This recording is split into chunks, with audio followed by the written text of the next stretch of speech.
Good evening, everyone. If members of the council and the committee could please find their seats, we are going to commence with the meeting.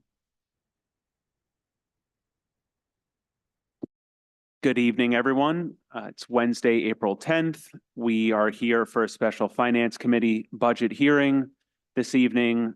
Before us is the Planning and Capital budget, as well as the school department and school health insurance. We will now call the meeting to order. Clerk, if you could, please take a roll.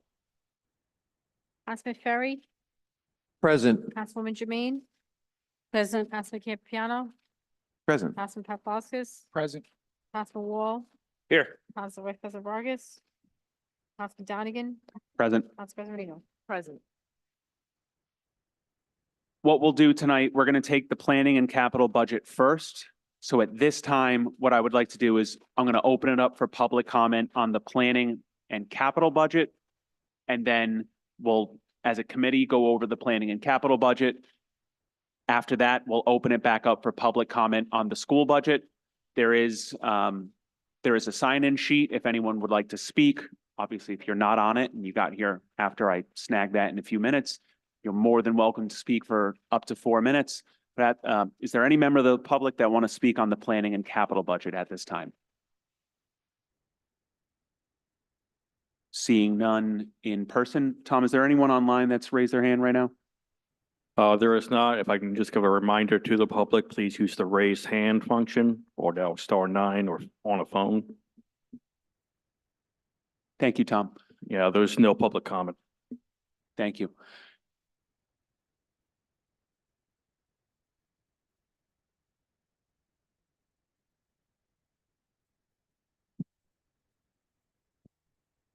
Okay, at this time, we're going to start with the expenses. On the expense side for the Department of Planning, this is Group 1109. Do any members of the committee, I'll open it up, do any members of the committee have any questions relative to Group 1109, Department of Planning expenses?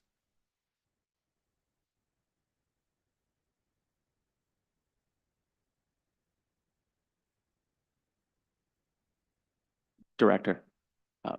Quick question. The salary schedule that's going up 19,000 and part-time help is going down 8,000. Do you mind just walking us through the current staffing in the department? Well, right now,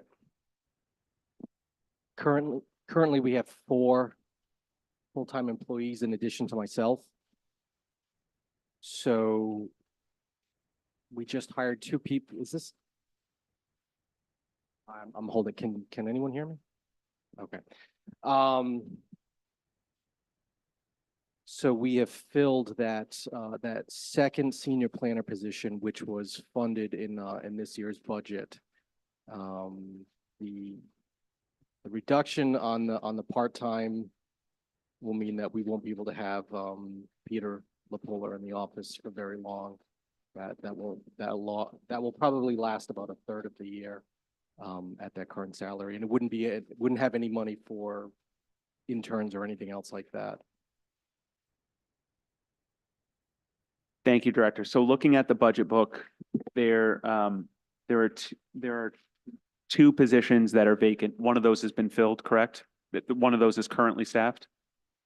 There were 2 vacant positions. One is funded and unfilled, the Planatech. Okay. And so the position that was posted back in, was it January? That has been filled? Yes. Right, both senior planner positions have been filled. We had a loss of somebody else over the past 2 months, so we had to fill that position. So we ended up hiring 2 new senior planners within the past month. Planner Tech is still vacant. That's been challenging to fill that position. So the planner tech is currently vacant. When realistically do you think that could be filled? It's hard to say. We've solicited 3 separate times for that, and it's been unsuccessful.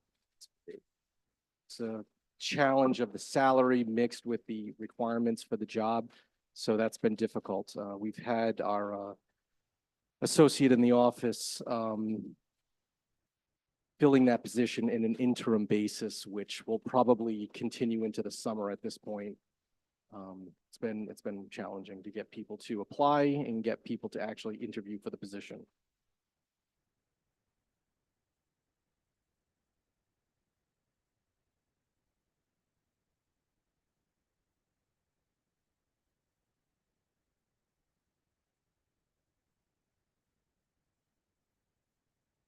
Director, thank you. Are there any other members of the committee that have any questions on the expense side? Councilman Ferry. Thank you, Chair. Director, would you say that the fact that you're having trouble filling that vacancy and you had trouble even filling the senior planning spots, do you think that the salaries that we offer our planning department in comparison to other cities and towns is not competitive enough? Or what do you think the main reason is that we're having trouble getting and maintaining good help in the planning department? You're absolutely correct. It's difficult for recruitment and it's been very difficult for retention. Very difficult. In the past year and a half, I've had 5 different people leave the department. Every one of them left for significantly more money, like in the 20 to 25,000 range. So there weren't any lateral moves when people left. They left for significant more money. So, you know, every position on down, including my own, is probably off in the range of 20,000 plus. Is this something that the planning commission and the administration are aware of? I believe so, yes. Is there anything in this budget that tries to remediate that problem that you see? The salary schedule is unchanged from last year, so I don't see anything. Would you say that that needs to be looked at and improved upon so we can attract better planning people into the city? An audit of comparable salaries is long overdue at this point. Thank you very much.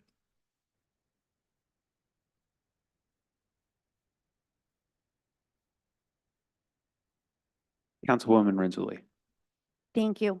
Director, this planning tech position, can you tell me more about it just because I don't have it in front of me? Is that more, I'm looking at the salary, you said the salary doesn't really match the duties. What kind of experience does someone need to have in order to qualify for this position? Is it more entry level or no? It's definitely entry level. We have lowered the standard from master preferred to minimum bachelors to minimum associates. And we have not attracted any real qualified candidates who will take the position. So it's been difficult, even when people have applied, it's been difficult to have people come and sit for an interview. And I don't know why that is, but it's been 3 separate solicitations. You know, very, very sparse applicant pool and, you know, very limited qualified applicants have applied. Probably the salary. Would you say that it is correct that you just need someone with an associate's or no? Do you need someone more advanced than that for this job, or that seems about accurate? We've lowered it to associates minimum and we haven't been able to get any applicants. And we've cast a pretty wide net. And so it's been frustrating. I admittedly don't know about this, that's why I'm asking. Are there certain institutions locally that we can recruit from or no? I know there's a specialized high school in Providence around urban planning, but I don't know for as far as the colleges go. No, we wouldn't be looking for a high school No, graduate. I know, that's what I'm saying. So we've sent these solicitations to, you know, multiple, you know, academic programs, professional associations, anything we could think of to get these solicitations out there. And people have applied, but once the time comes to do an interview, they don't come for the interview. So I don't know what it is, but we've done it 3 separate times. So we'll keep trying, but we have somebody at least who will give us a hand this summer while we're gonna do another solicitation. Do you think that like multiple interns can fill the void of this one job, or no, that's not how it could work? No. This is full-time. This is essentially an office manager position in addition to professional staff. So it's somebody who's, you know, can hold down complicated office, but, you know, we had somebody, they left for significantly more pay in another community, but, you know, that's how it goes right now.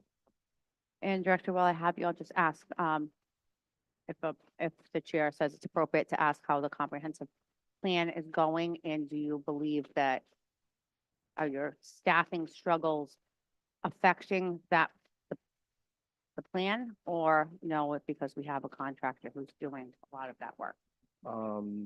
Staffing levels have definitely impacted our ability to work on that plan.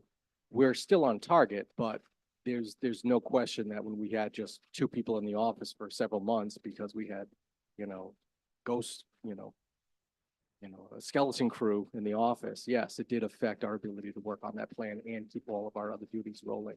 So, you know, we're better now, but it's, you know, people take a long time to get trained in this office, so it's been a challenge. And you have all the money you need for the plan itself, correct, through the past funding? The funding for the comprehensive plan? Yes. Yes. Thank you, Director.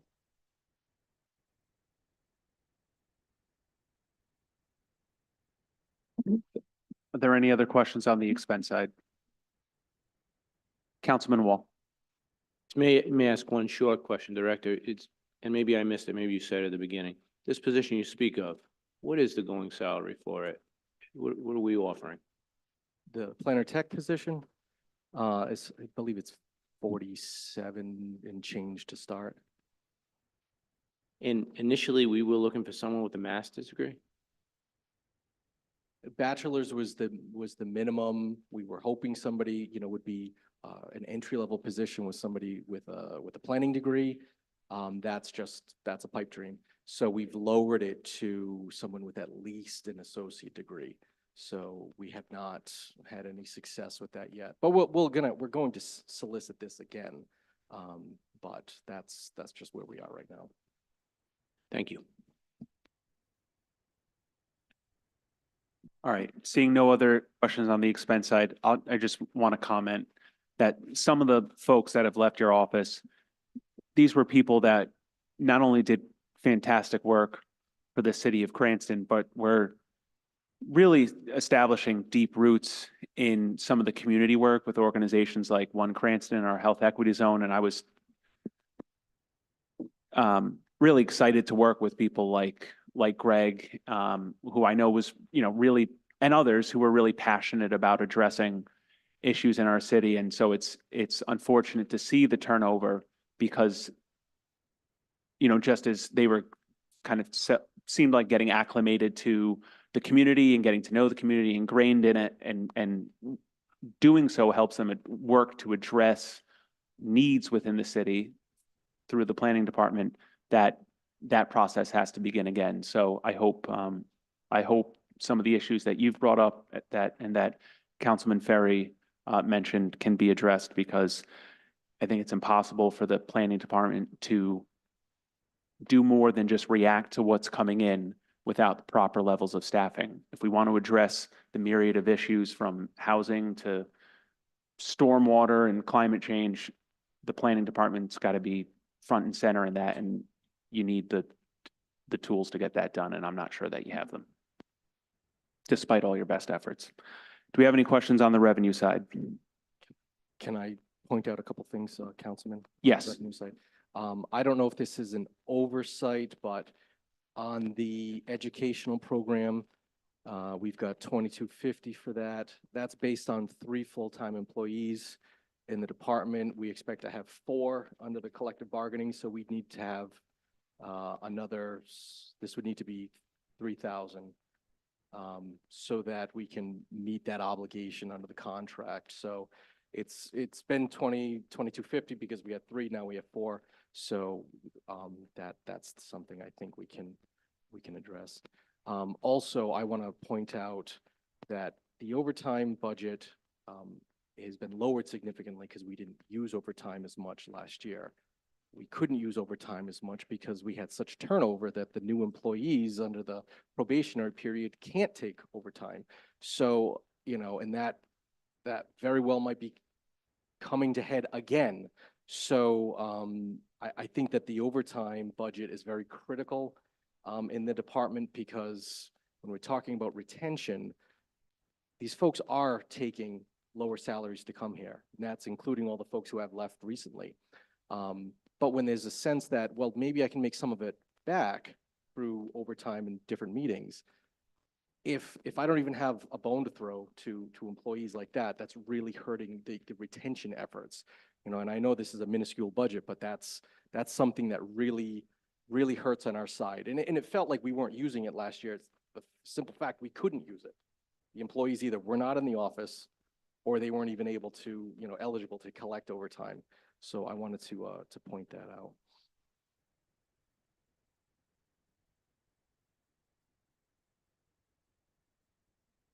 Thank you, Director. Are there any questions on the revenue side, Councilman? Yes, Councilman Ferry? on the, I just, in reference to what he was just speaking about, what would you like to see that number be? For overtime? It's been 15,000 over the past few years. Yeah, I'll leave it in your judgment what you think, but 5 does not go very far at all. It would need to be at least double that. Thank you. The 24 budget is 13,000 for overtime. The average for the 5 closed fiscal years is about $9,600 per year. And as the director pointed out, it is running under what it was budgeted for in 2024. The annualization through February would be $4,700 out of the 13 that's allocated. But 9,600 is what the average was for the past five years, which is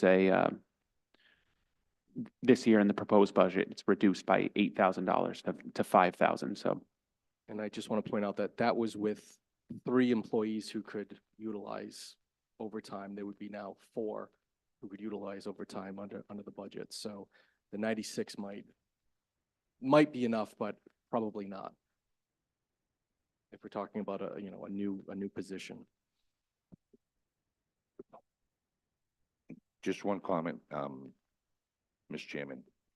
yes, Director. There was a constant theme running through departments that one of the first things that was reduced budgetarily across all departments that you will see, I mean, you made it a point with the fire department. Overtime is something we are going to be scrutinizing. Use of overtime is not a right. It's at times a necessity. So that will be something we're scrutinizing, across the board in FY '25.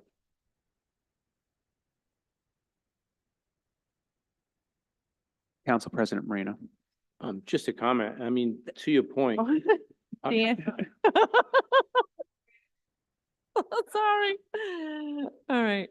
And in fairness, I was trying a few times before to, to get your attention too. So I appreciate the opportunity to be heard. Director Pizzulo, I've got a few concerns to address. The overtime, I noticed it, as you pointed out, was dramatically reduced. I appreciate the effort to have a concern across the board to reduce overtime, being fiscally responsible. We also need to balance the reality of the expenses to come in the upcoming year. And frequently with Plan Commission meetings, you will have your staff attend those meetings to do the presentation to the commission with respect to recommendations from your department.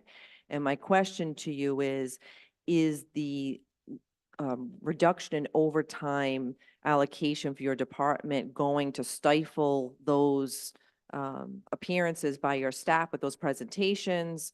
If you can enlighten me a little bit on that, and then I have something else I want to mention. It's going to stifle staff retention Okay. is what it's going to do. Staff will still show up to the meetings because they have a job to do. But the bigger picture is, it's bleak, right?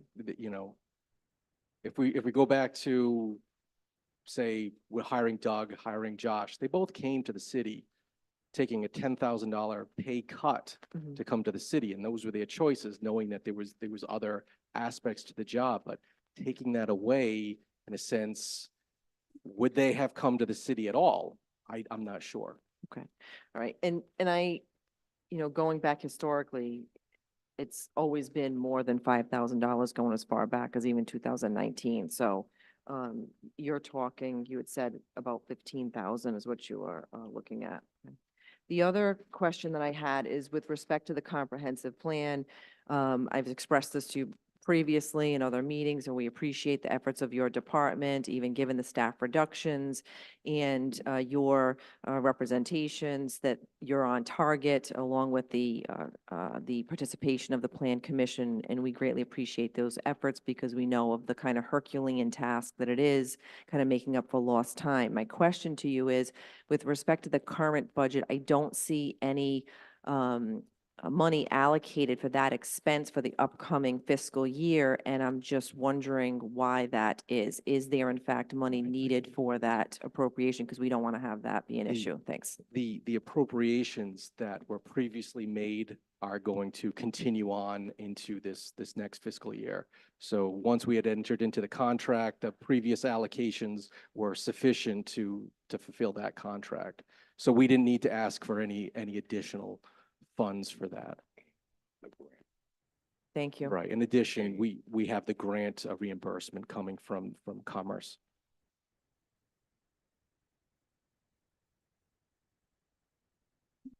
Councilman Wall?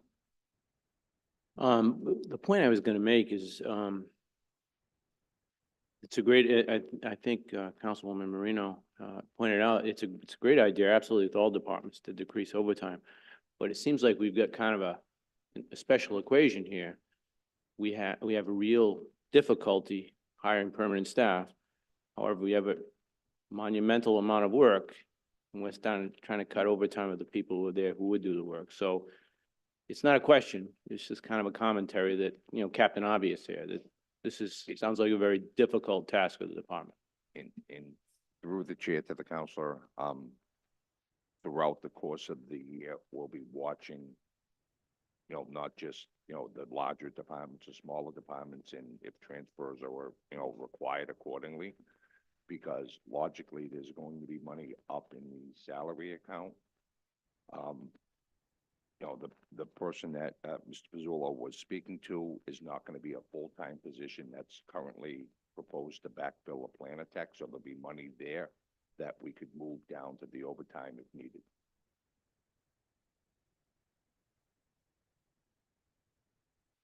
Are there any other questions on the expense side? Councilwoman Renzulli? Thank you. Director, how many people typically come to, I've been to a few planning meetings, but on the average, come from your department to go to a planning committee meeting to do presentations? The whole staff is required to go to the planning commission. They all have pieces of the meeting that they have to do, whether it's ordinances, subdivisions, zoning board recommendations, presentations, they're all expected to be there. Okay, and would it be possible to arrange it so only 2 people have to come at a time? Or are we going to be paying 4 people over? I'm not saying they don't deserve overtime. I'm saying that if we don't send 4 people every time, then we don't have to pay 4 people overtime.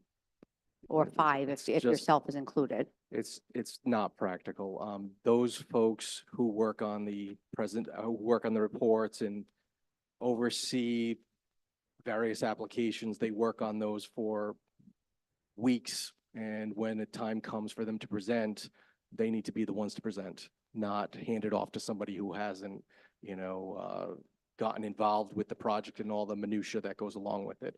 So that's just how we've always done it, is that, staff always is at the meetings and presents their reports and is the best person to present the findings because they're the ones who spent weeks, if not months, on various applications. Okay, and in your department or in other departments, Director, as there is often staff that needs to come to meetings at night, do some people accept comp time versus overtime? And how is it determined what department gets comp time and what department gets overtime? Because I do know that comp time is a thing. I'm just not sure. The way it works is, it's the choice of the employee. They have to go to the meeting, but they can take the compensation as overtime or as comp time. Some people like their time off. For a number of years, I just took comp time instead of taking overtime.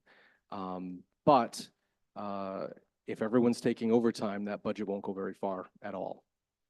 And again, it's to my larger point of folks are coming here for under market salaries. It's difficult to tell people that they'll get overtime, but then they don't. So, and then they don't stay very long, as we've seen, because the market is such that these folks are in demand. They get offered much better salaries other places, and we're back to square one, training somebody from scratch.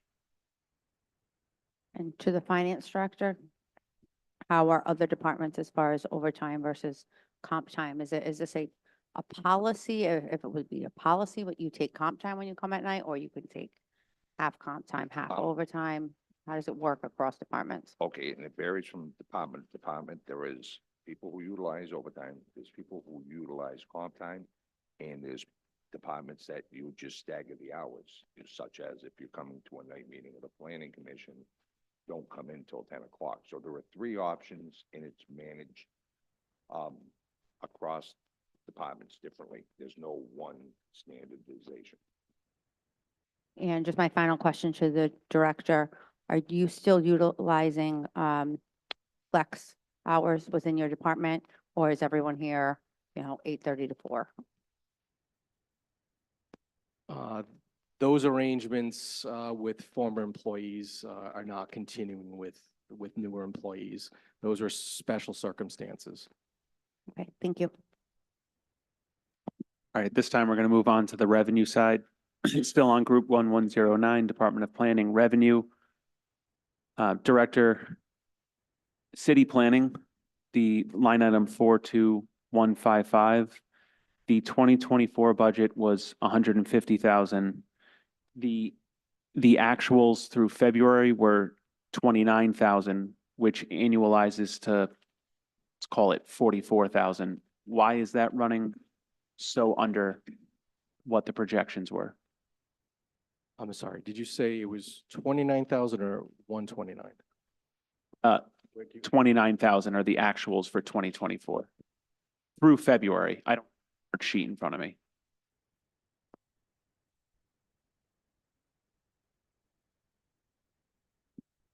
Like everything else, we're dependent on the market and the applications that come into us. 150, I think, was a bold revenue projection. The past 2 years before that, we had seen very large residential projects come through, and those are fairly high application fees for, the projects that are, 100 units here or 75 units there. Those projects are still in play, and when they come back to the next phase, we'll get decent revenues.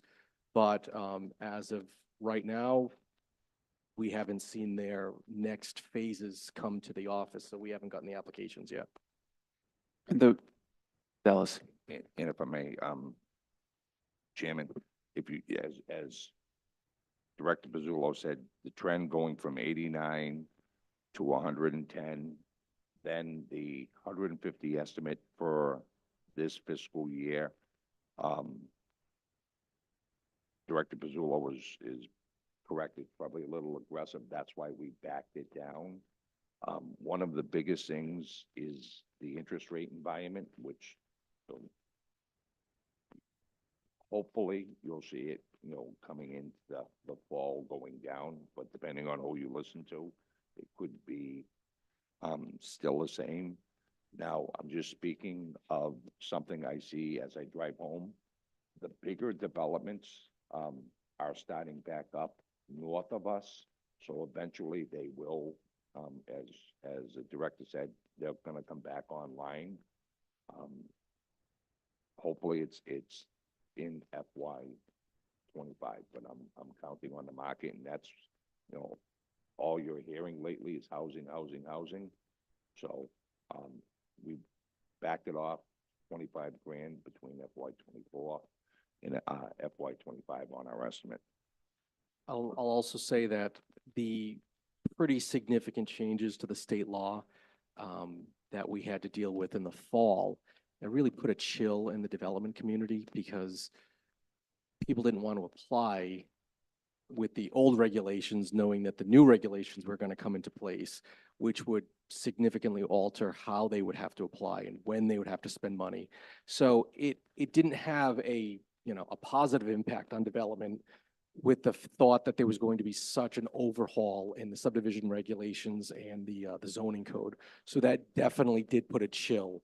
And, you know, it's starting to thaw, but the development community is still kind of confused in terms of what they have to do, when they have to do it, how much money do they have to spend through this process. So there's a lot of applications swirling around. A lot of them have not landed yet. The reason I ask is because even when reduced to 125,000 for fiscal year 25, if we were to hit that mark, that would be a historically high amount of revenue for the city of Cranston dating back to, 2019, 54,000, 2020, 45 and a half, 2021, 40,000, then 22, 23, we see 89,000, 111, but then this year we're way back down. So I'm hearing that there's, I guess, Director Pizzulo, from your side, how confident are you that we're going to see that number? Well, in next fiscal year, we approved all of those multifamily housing projects, which resulted in all those fees. Those were the first stage of approval. Those were all master plan. They have to come back to a preliminary plan for the next phase, which will basically equal everything that we had for master plan, at least for projects of those scales. So I feel confident that quite a few of those will come in next fiscal year. Maybe not all of them, but, some of the largest ones will next year.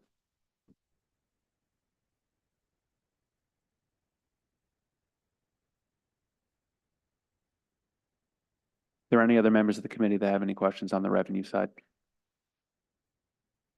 None? Okay. At this time, we're going to move on from the director. Can I suggest a small correction? Nothing to do with money. This would be under the salary schedule. I had requested this. If we could change the title of principal planner to assistant director.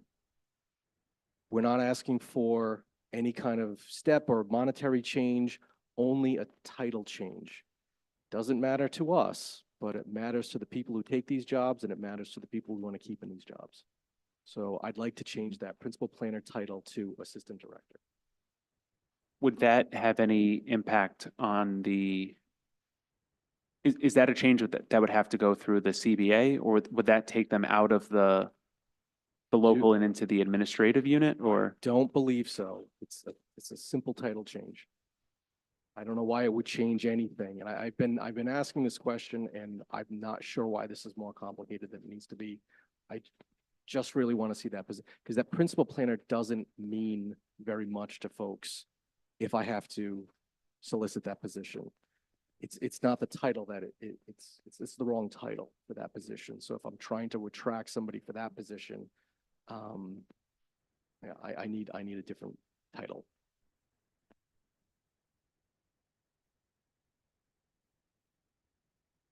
I don't see where it would affect anything in the budget or anything with the collective bargaining. It's the same salary grade. It's just a different title.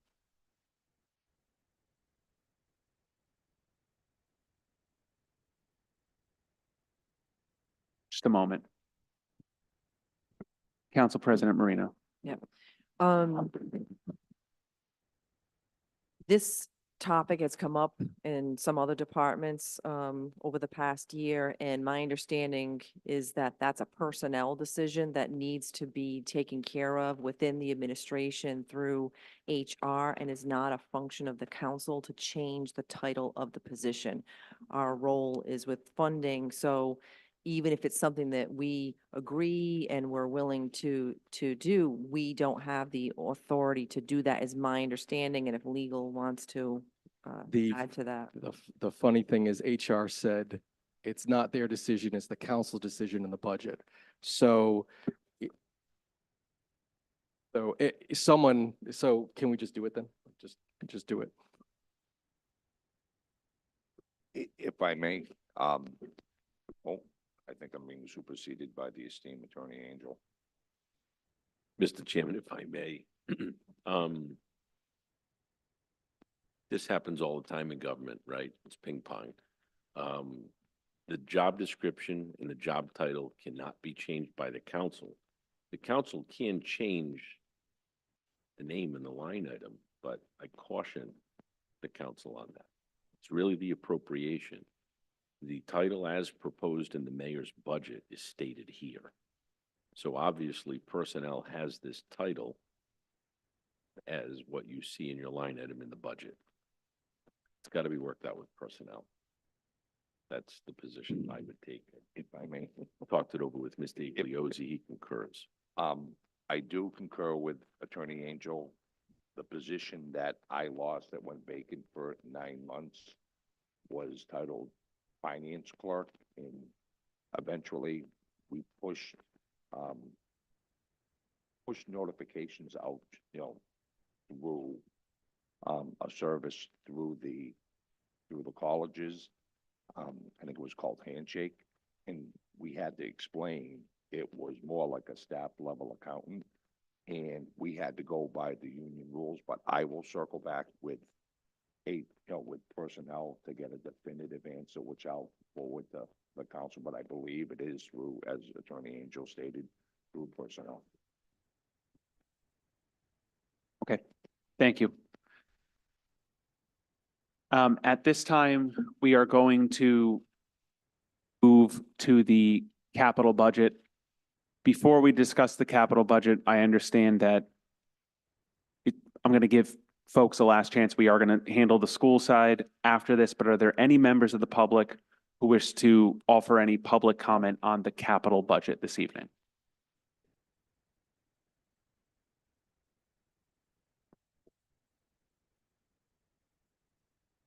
And when you come to the microphone, we just need name and address for the record, and you have 4 minutes.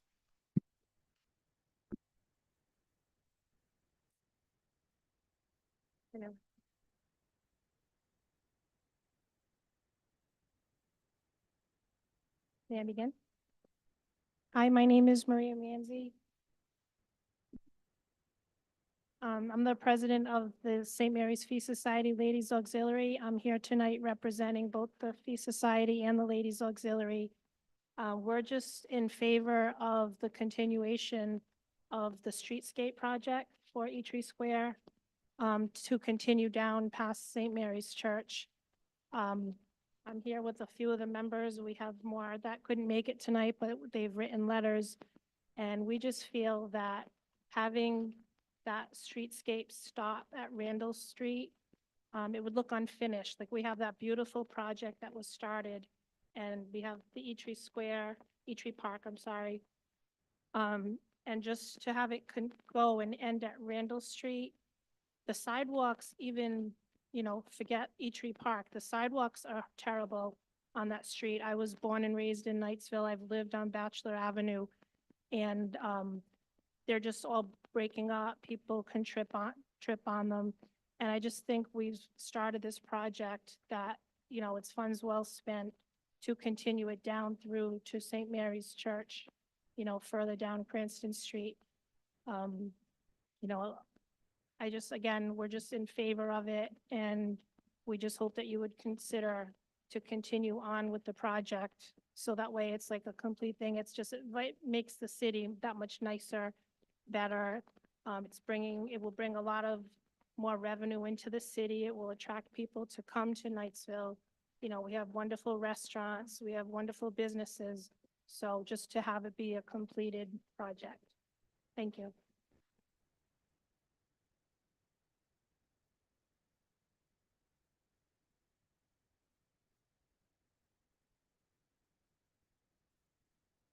There any other members of the public that wish to speak on the capital budget?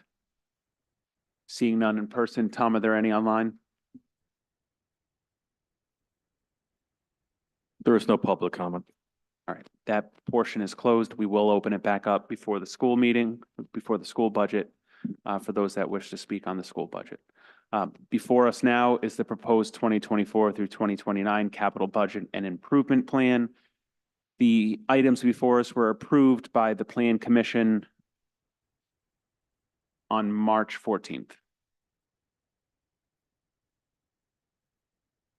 Are there any questions from the committee? Councilman Paplaskas. Thank you, Chair. Really have a comment, not a question. On Monday night's meeting, when the fire department was here, I was gonna ask the question what the cascade system was. I did talk to the chief after. That's the air supply system for the fire trucks. Director, you can correct me if I'm wrong, but I guess it's updated. It needs to be updated, or they need a new one. They've been borrowing trucks from other communities, and I think there's a cost to that. So to the director, is there a cost when we're using other communities for our air supply truck? And can you just give us some insight on that? Through the chair to the counselor, they are allowing us to bill. The cost is we have, I'll call it an opportunity cost. The chief is sending our vehicles with the tanks to another community to fill it up. Now, in addition to the cost, if we ever had a big event where you need multiple breathing, scuba tanks, the breathing apparatus, that is an untenable means of filling up firefighters' air tanks. I don't know of a city that doesn't have an operable, you're referring to it as a cascade, an operable system to fill up air tanks. So that's one that's a mission critical expense. Chair, I just have one more comment, if it's okay, while I still have the floor. I just want to thank some members of the public that came out tonight to speak for the Knightsville project. Thank you, President Manzi, and I see other members of the Feast Society here. I do agree with what Ms. Manzi said about finishing the job and finishing the area. If we don't do this, it will look half built, so I'm in support of that remaining in the capital budget, and I want to thank the Planning Commission for passing that as well. Thank you. Councilman Ferry. Thank you, Chair. I notice on the capital budget, there is $955,000 in fire and safety expenses, correct, Director? Through the chair to the counselor, that's a combination of equipment like Cascade and the purchase of bucket truck and improvements to the facility. So those three types of activity total $955,000. So we would technically be borrowing that money for 20 to 25 years. Through the chair to the counselor, depending on what the system is, and as an example, we can issue debt. It doesn't have to be 25 years. If it's a 10-year, if the actual equipment is a 10-year, useful life, we will borrow for 10 years. So everyone's going to have a different useful life. Buildings generally will be a 30-year, 20 to 30-year useful life. Just generally speaking, and not looking at an accurate number. If we borrow $955,000, whether it be for 5 years, 10 years, or 15 years, we're going to pay substantially more than $955,000 to obtain those items, correct? Through the chair to the counselor, this is the acquisition cost or the construction cost. This does not reflect the interest. All right, so would these items be eligible for opera money that we have remaining in the city. I think we do have like $3.9 million available still, or 4,000,000, I'm not exactly sure of the number, but so instead of borrowing the $955,000, would that be able to fall under the remaining opera money based on the guidelines for using opera money? Okay, and the one comment that I'll make is the timeline. And I don't know when these are gonna, fully shake out, like all the repairs. Generally, I would say, yes, it would be a possibility. Okay, my recommendation would be to the committee and the council when we do the budget amendment, that we use opera money to obtain those items and not borrow the money. That's just an observation by me and trying to be financially responsible. So I would like everybody to consider that when the time comes. Thank you, Councilman. And if we could for amendment night, whether it's the director, Mr. DeMayo, or budget auditor and through legal, if we could get it, the definitive, this is qualifying expenditure for those funds. It sounds like it is, but let's just be 100% sure. If Yeah. I may, Mr. Chairman, before you have the amendment, yes, you'll have that definitely in writing. Council President Marino. Thank you, Chairman Donegan. I think that's a great point, Councilman Ferry, of using the ARPA funds, as long as they are designated for these purposes, which it would appear that they likely are to be. To the question of the allocation and the eventual expenditure of the funds, we have until the end of December, the end of this year, December 31st of 2024, in order to allocate the ARPA funds, or we lose them. And that does not mean that the actual expenses will have to be incurred by the end of the year. It just means that we will have an additional, I believe, 2 years till 2026, December 31st, in which to fully expend those funds that we're going to allocate now. So I would expect that that's something that could be accomplished. And I would add too, and we can look into this further, I would punt that a bit to audit analyst Mr. DeMayo, relative to perhaps some of the police expenses as well, if we can use the money for that purpose, so that we are not borrowing that expense in the future. Thanks.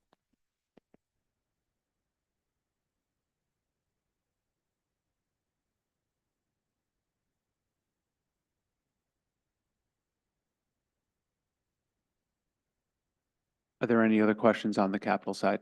Councilwoman Renzulli. Thank you, Chair. I'm just wondering, as far as our police headquarters for the HVAC rehabilitation there, are we in a lease to own plan with that building? When is it that we are going to own that building? There are two questions. Yes, we are still in lease to own. The actual acquisition is layered in here. I want to say if it's not next year, the year after we actually acquire the building.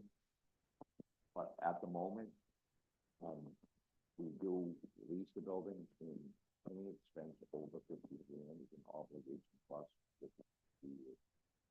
Okay, but we will definitely own that building at the end of this.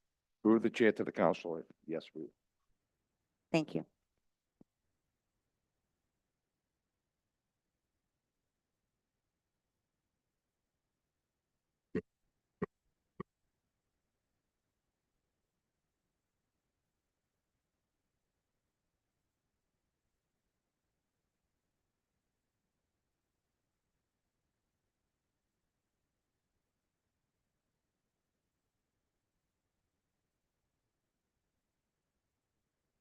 Sorry, are there any questions from other members of the committee? All right, the budget auditor and I are just conferring about an item at the moment.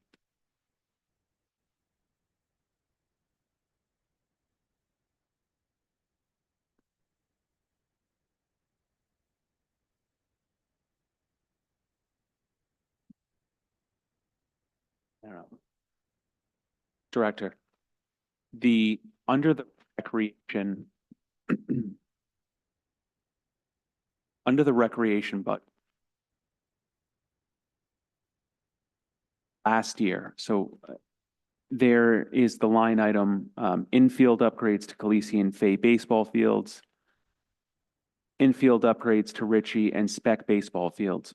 Both of those say impact fees next to them. Now, my memory is not always the best, but my recollection is we amended to pay for those using ARPA funds, not impact fees. No, it was split out between opera and impact, and I can send the motion back to you. It was set. Two impact fees, were what the council's motion were.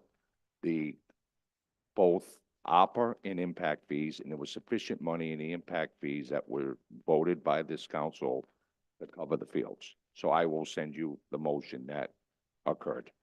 But yes, it was a combination of opera and then the two fields, opera and impact. There was sufficient proceeds in impact fees to pay for those two fields. But yes, we can get that back to you, sir.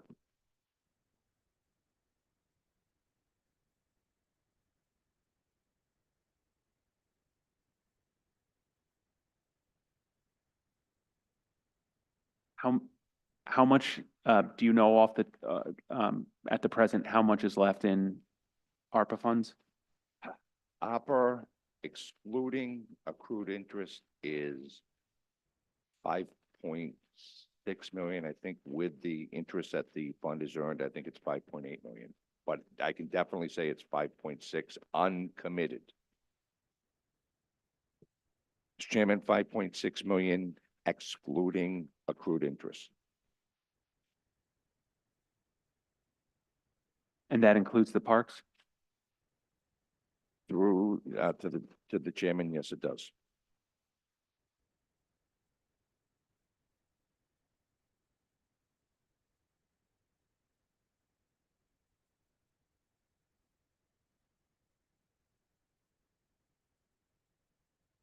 Are there any other questions or comments on the capital budget?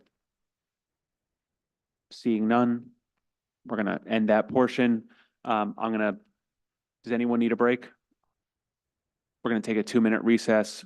We'll start at 6:30 for the school department. We'll open with public comment.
All right.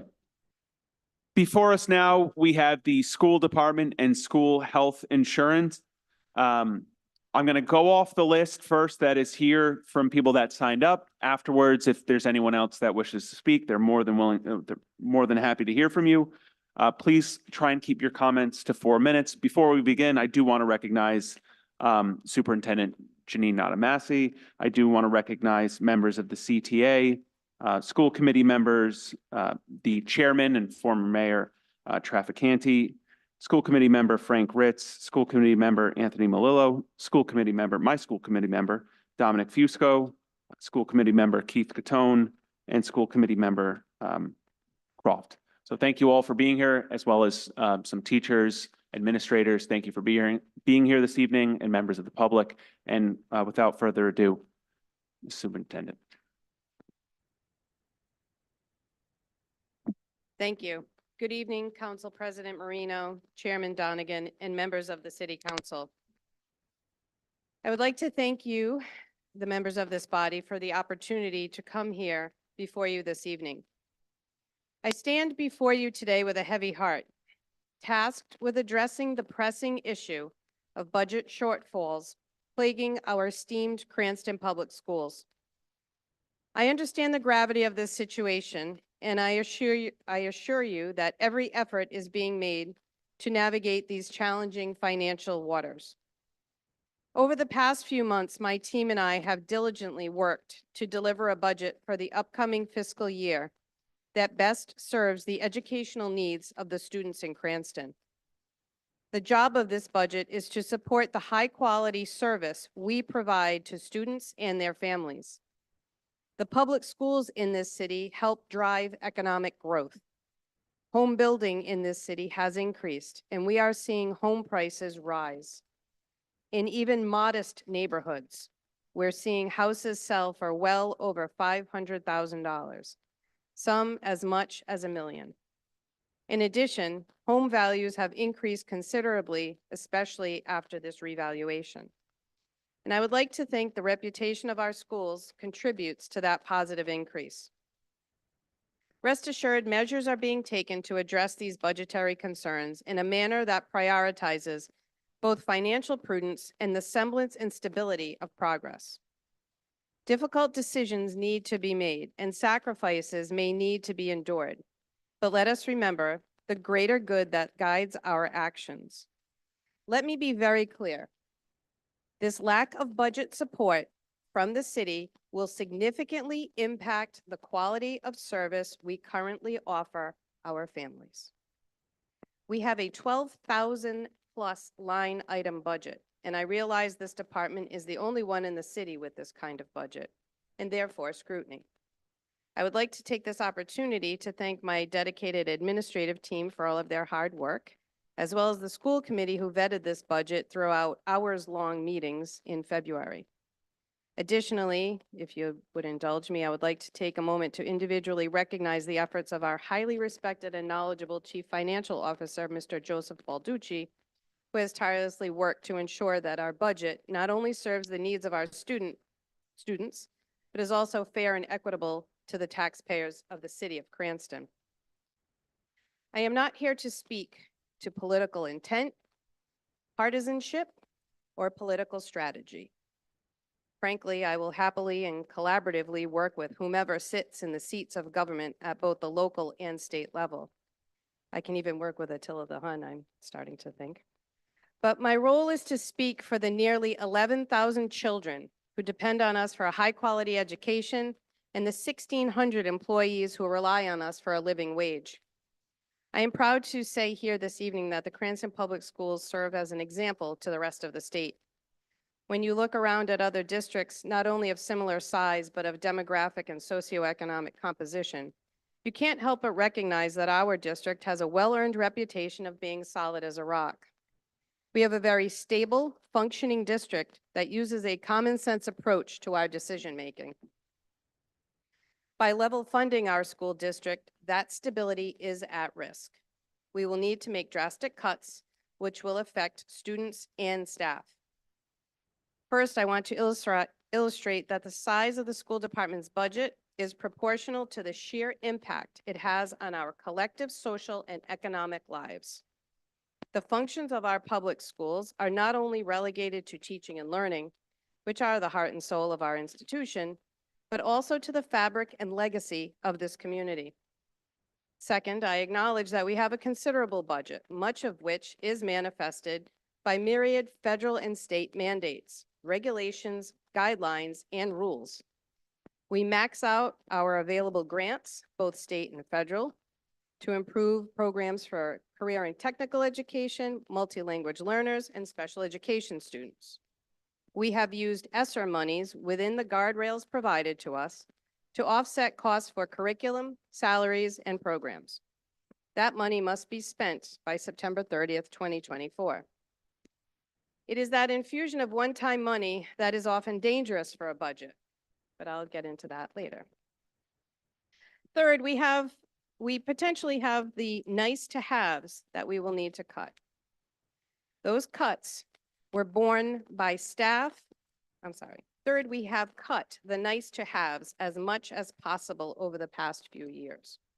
Those cuts were borne by staff, not students, as much as we could. Items such as overtime, professional development, and conferences are nearly non-existent in our budget. For years, we have done more with less. With this level of funding, I assure you, we will be doing less with less. By state standards, it is also a lean budget. By comparison, the state average for per pupil spending is $22,601. We are under that at $19,483. Our neighbors in Warwick and Johnston both have higher per pupil expenditures than we do. Last year, Warwick School's budget was $7.3 million more than ours, for about 2,800 fewer students. Fourth, and I know many of you are thinking, the mayor proposes to give you $1 million from ARPA for one-time expenses. Isn't that just as good? Please understand how dangerous the use of this money could be for us. First, this body needs to approve the use of any ARPA funds for this purpose if they are not identified in the capital budget, which you just discussed. If approved, this money will exist outside of our operating budget, which means it cannot be used for any of the expenses that recur. If we do use it for recurring expenses, such as salaries, utilities, supplies, tuitions, etc., next year we will have a structural deficit, a debt snowball, if you will. That's an accounting term, right, Mr. DeMayo? A debt snowball? All right. He missed my joke. There we go. Not too many accounting jokes can fly in this place. We could use it for capital projects such as a boiler or a broken toilet, because we have been told that any project not in the city's capital budget cannot be funded without the city council approval. So if that were the case, we would have to come before this body each time we need to access that money. You'll be seeing a lot of us if that's the case. Moreover, we would not be partially reimbursed from the state for such projects that would live outside of our RIDE-approved capital budget. Many of you know me as this is my 9th budget, and my usual tactic is to be diplomatic, measured, and appreciative of anything our schools get. And I know to the average taxpayer, I may seem ungrateful, and I'm not. But it is my responsibility to advocate for the students and staff of this district. Level funding our operating budget this year will cause serious challenges for all stakeholders. If this money is used outside of our operating budget, next year and the years going forward, we'll have a more and more dire financial outlook. Mark my words, the financial stability and solid foundation we all relish will not exist. Therefore, I ask that you listen to the speakers this evening and consider providing funding to our schools so we may continue to provide a laudable education to all of our students, who at the end of their careers with us may have options for their lives when they leave our charge. Thank you.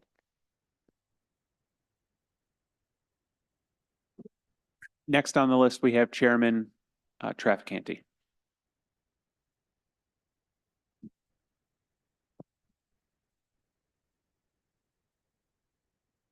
Mr. Chairman, Council President, members of the Finance Committee, council members, my members of the school committee that are here tonight, and certainly Superintendent Janine Nadamasa. I place before you my remarks tonight for two reasons. Number one, to make it easier for you to follow the appropriations and the expenditure numbers that we should discuss tonight with you. Secondly, I placed it before you to make you try to understand why we requested $1.9 million from the city council and the mayor and the need for that $1.9 million. And lastly, Mr. Chairman, I hope you will grant me a few extra minutes because there's an awful lot of facts to discuss and help you in your deliberations. So with that, on Monday evening, I was given the opportunity to express the gratitude of the Cranston School Committee, both the mayor and the city council for their unwavering support of the $40 million bond, which will address the infrastructure needs of several of our secondary and elementary schools.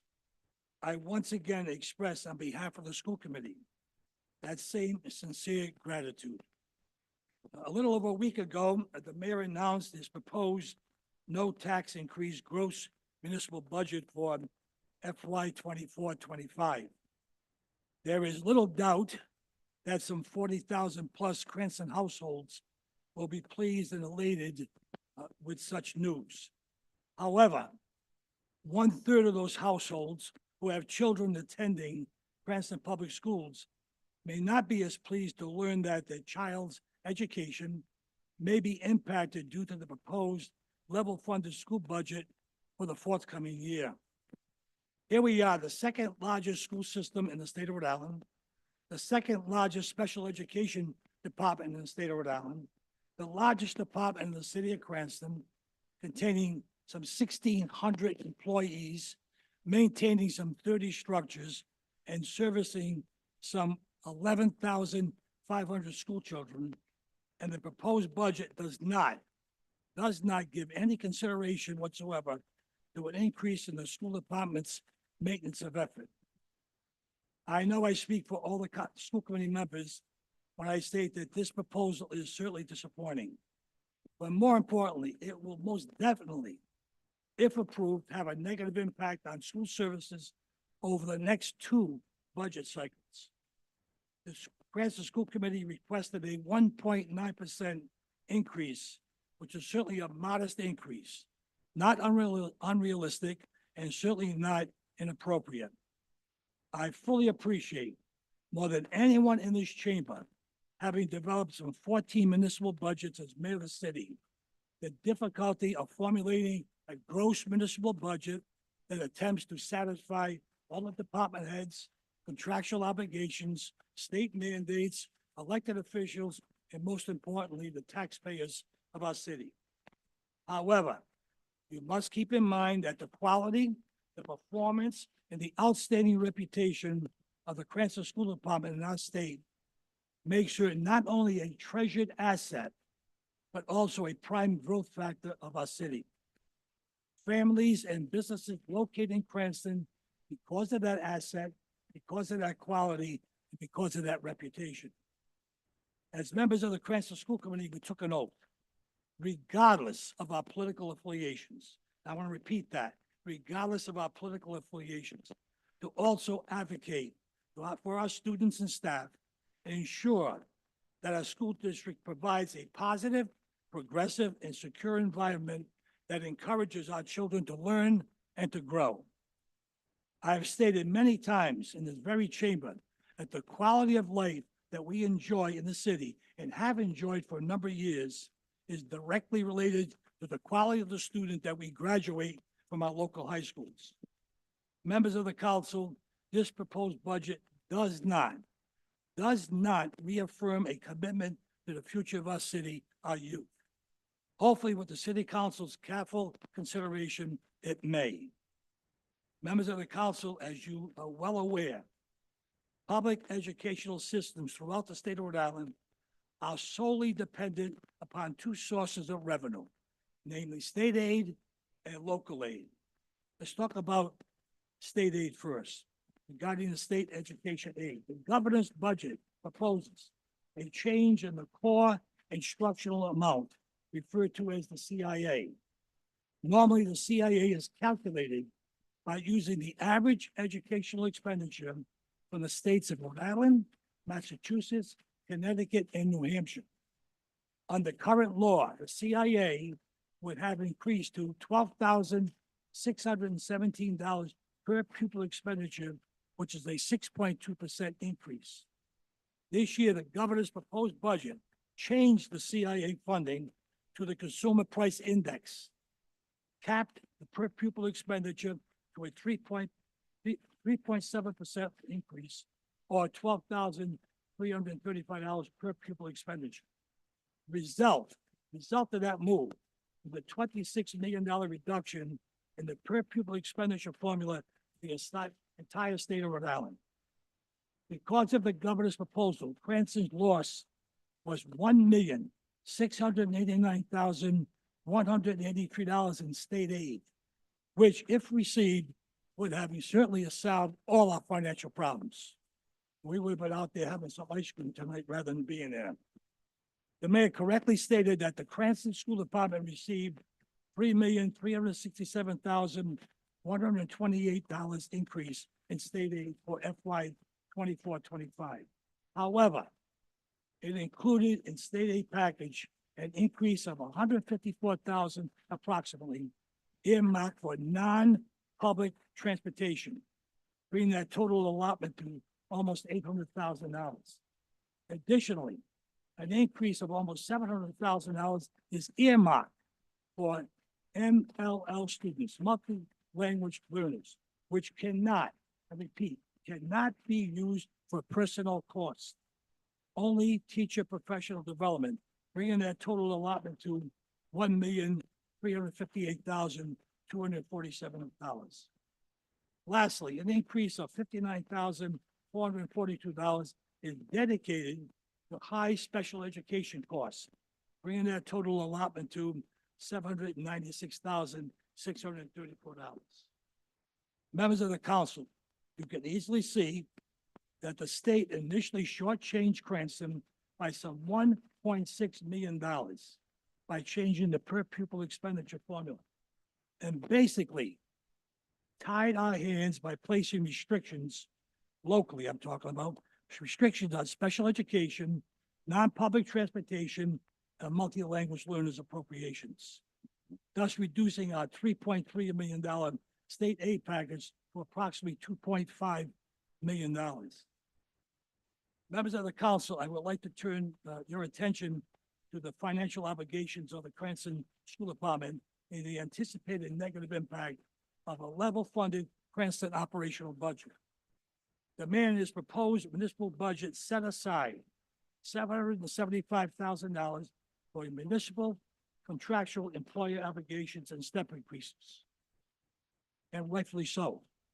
He also budgeted a 10% increase in healthcare costs, again, rightfully so. Needless to say, the Cranston School Department has similar obligations to step increases and healthcare costs as well.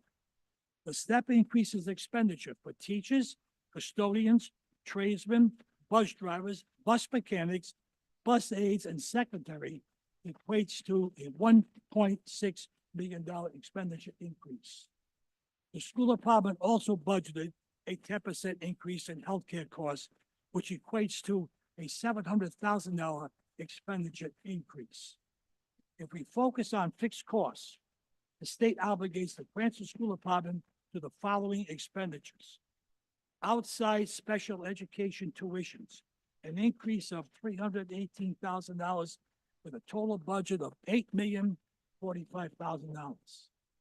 CTE pathway programs and charter school tuitions, an increase of $300,000 with a total budget for CTE programs of $609,000 and charter schools for $4,440,000. Special education purchase services, an increase of $315,000 with a total budget of $500,000.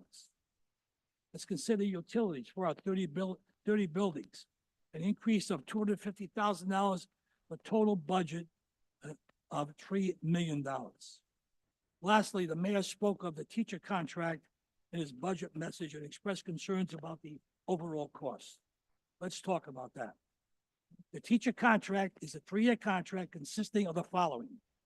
In 2022-23, the teachers received a step 12, 3% increase, along with a 0.5% increase for steps 1 through 11.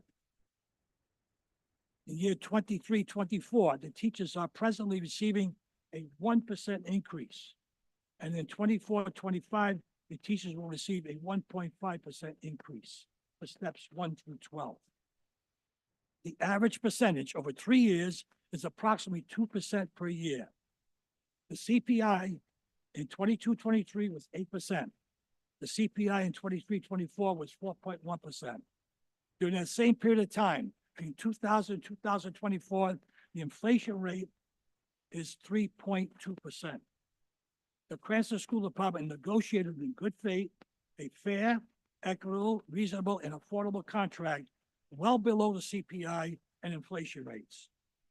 In this proposed 24-25 budget, the cost of the teacher and the teacher aide salary contract is $1.4 million, which equates to a 0.08% of this entire budget. 0.08. That's 0.08%. Members of the council, in summary, the additional school department expenditures for the FY 24-25 year consist of the following.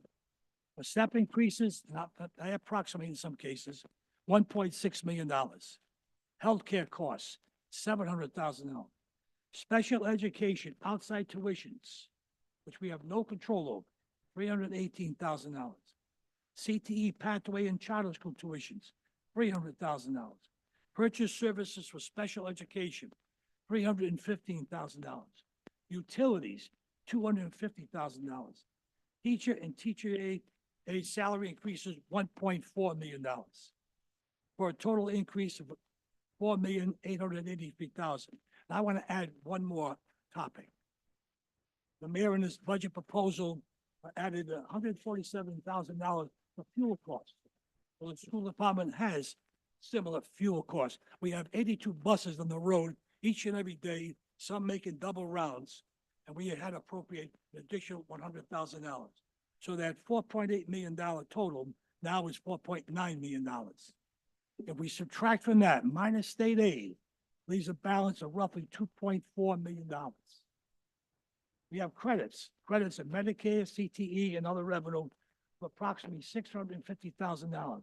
You subtract that from the $2.4 million, it leaves a balance of $1.8 million. The school department requested, if you recall, for FY 24-25, an increase of $1.9 million. So we were right on target with those expenditures. Council members, if you recall, the school department utilized $2.5 million surplus dollars to balance the current 23-24 budget. As you realize, that's a one-time revenue source. In order to fill that $2.5 million gap for next year, there's no doubt we need staff reductions and teacher retirements. They're an absolute necessity. Lastly, the $1 million the mayor put aside from the opera funds, which requires your approval, does not give the school department operational budgetary relief because it applies to a one-time event such as capital budget improvements. The superintendent and her staff are researching ways to utilize that appropriation so that it will not create a structural deficit going forward. President of the council, I say this with all sincerity. Thank you for giving me the opportunity to address you, and I hope that you will consider the information we passed on to you in your immediate deliberations. Thank you very much.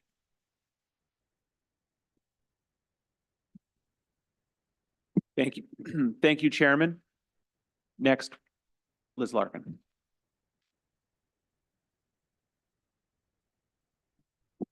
Good evening, everyone. President of the Cranston Teachers Alliance, Elizabeth Larkin. I want to thank the council for hearing my concerns tonight. As you know, you've heard from the superintendent and you've heard from the chair of the school committee, and we are the third leg of the stool. I would appreciate if I did get some extra time because there are a few things. One, please do not misconstrue the empty chamber. We did not have school today, so this meeting was scheduled on a day in which we were out of school, and I believe that was a much-needed day, and I was not going to call anybody in for this evening. I could line up a bunch of people, but I'm just going to speak for them. And then actually, I'm so happy that they're at home because some of them don't even know what's going to be happening to them in the next few weeks. So this being the day of the celebration of the end of Ramadan, we have many, many Islamic families and some teachers. And so therefore, they are home celebrating with their families as well.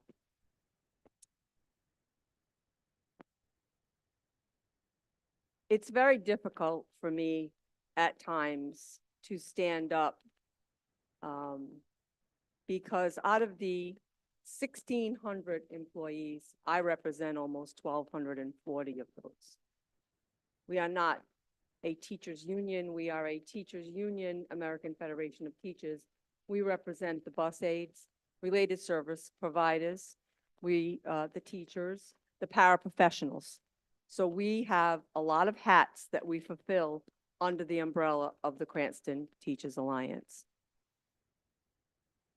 I first want to state that I know that for the most part, you have genuinely supported the schools in Cranston. I also know that some individuals take my truth and my statements very personal. However, I am firm in my resolve to share my institutional knowledge and the history that we all have worked through for decades. And again, I too am an elected official.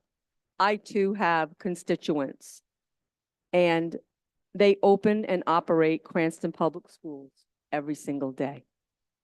Just because the Cranston Public Schools is the largest portion of the city budget, they should not be thrust aside as a burden. We should be recognized as the entity, the institution that many people move to Cranston for, because without us, you would have empty, lifeless buildings. Families and employees look for stability, and Janine and I did not match our discussions or speak at all. We just live it every single day, and we both have the same ideology of keeping things going, working together, and keeping everything stable. And that is what all the experts say that people look for. We have worked very hard, and I have been the negotiations chair for almost 20 years, the vice president for 4, and in the past 14 years, I have been the president. I say this because there are 3 prongs of issues that repeat themselves in Cranston. 1, lack of support for fully funding schools. And and the city of Cranston heavily always relying on funding from the state. The truth, you cannot level fund or minimally fund and say that you support the schools. 2, a governor that supports corporate-run charter schools that run as a parallel school system receive far more funding than traditional public schools. They do not have the same constraints imposed upon them. They do not have to accept or keep all students. They can discipline without repercussion, and they do not have any greater results with standardized testing than we do. That is with us getting dinged for all of our uncontrollable variables by the Rhode Island Department of Education. Number three, then come the reformers for the last several decades. All of the public who think that they know what's good for education, having absolutely no idea what it takes to be an educator, especially today, and especially through our COVID years. They have denigrated, bashed, and publicly humiliated educators for years, trying to get them to be at-will employees, break contracts, and have no rights or benefits. And they were blaming teachers for everything that's wrong in society rather than addressing society's true ills. We live this every day in education. It's hard for me as a history teacher not to give a history lesson, but in 2010 to 2011, former Mayor Fung level funded our schools, and we ran a deficit of $5 million. The school department, under the Carullo Act, sued the city. They lost that suit, but not on the truthful need for the funding, but for the process that happened. Not only did the former mayor insist that the district pay back the loan for 4 years to the amount of $4,408,492 out of our Fund 1 for 3 years, year 11-12, 12-13, 13-14, crippling our school budget, forcing draconian cuts to personnel and programming. But while he was quietly encouraging Achievement First to open 5 corporate charters in our district. In the end, after a fierce campaign, we fought off as a community the takeover of our schools from a corporate entity. But we remained as a sending school. And I think some people do not understand what this means. All of these actions caused a, again, crippling effect on Cranston Public Schools every single year since.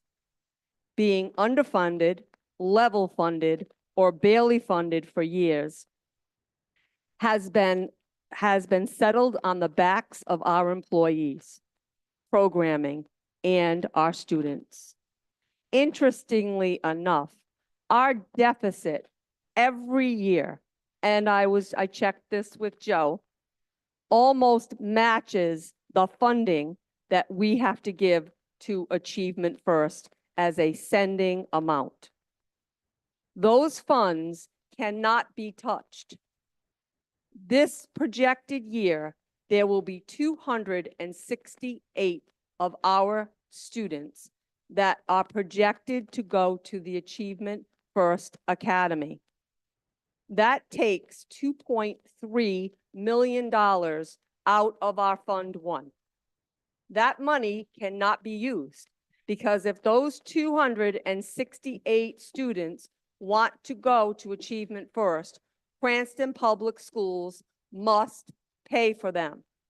So that has to go into an account and sit there.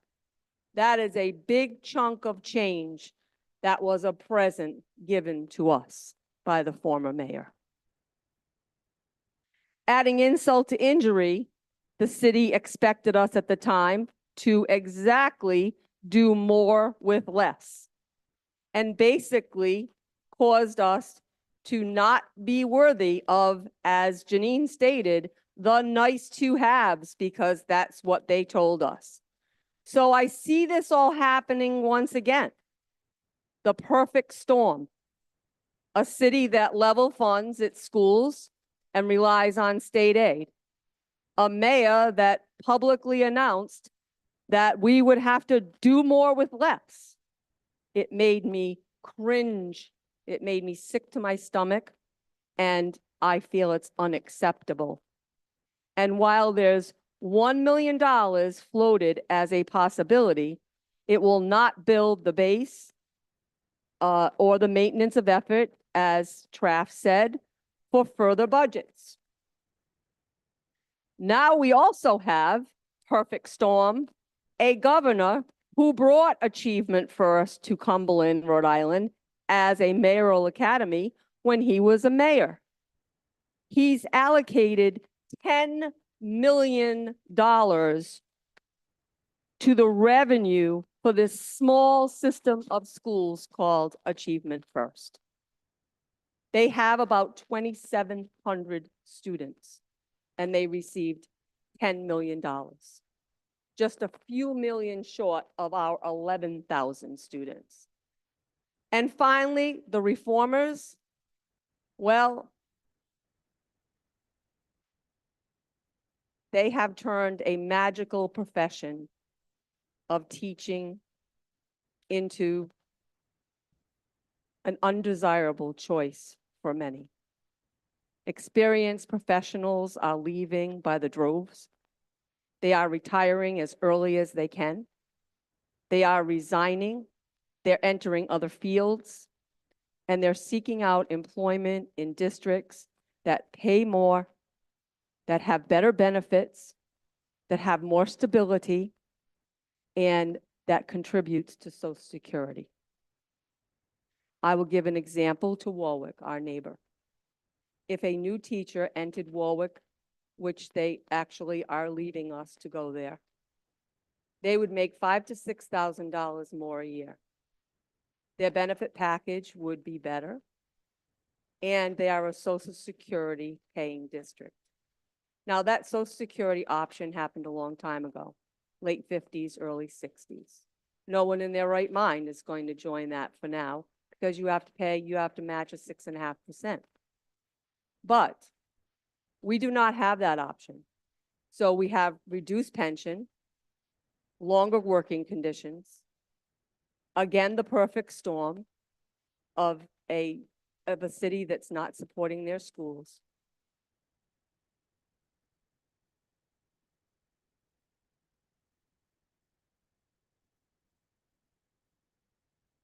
And finally, our superintendent and her team need to once again give draconian choices of cuts to the school committee.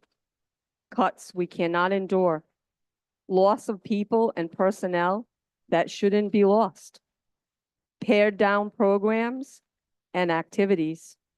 Loss of supports for staff, educators, and students. Larger class sizes. This should not be happening again and again and again.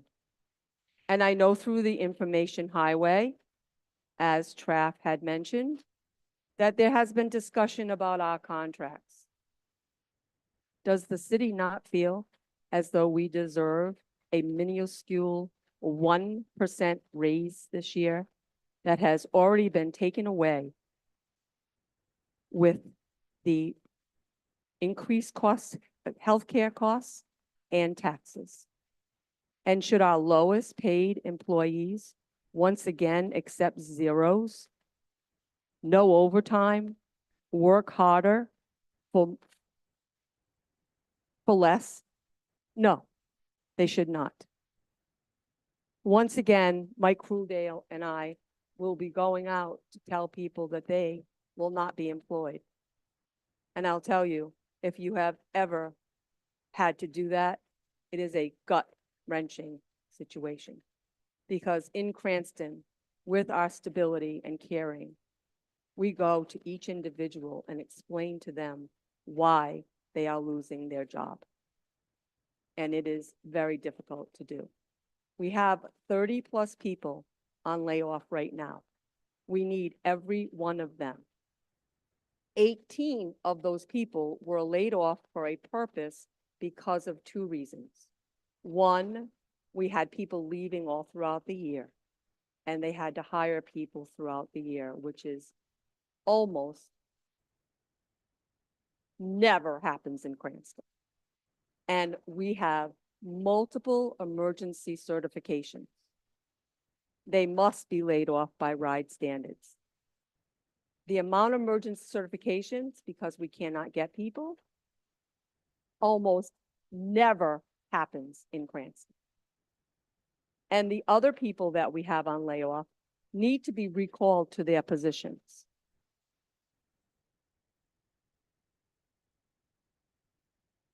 I listened to the gentleman here, the director. We are not getting people. We're not keeping people. And they see that they don't matter. And they're going to look for employment elsewhere. We are not going to continue to fill the gaps of the city of Cranston through our members. I cannot ask them that. If you really support our schools, as many of you have tried to do and tried to find dollars, if the city really wants to show the employees, the students, and their families that you support them, then you should fully fund the request of the school committee and the superintendent. Thank you for your time.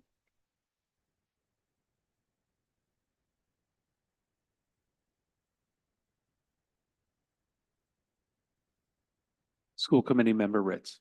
Thank you. Good evening. I'd like to start my comments by saying how thankful I am to the mayor for giving the schools $1 million of the remaining ARPA funds, and I hope this council helps to support that too. Because I cannot think of a better use of these funds than a one-time school investment. But as the speakers before me have said, we have a budget to balance with over $1 million shortfall in operations. Like almost every budget, the majority is made up of salaries.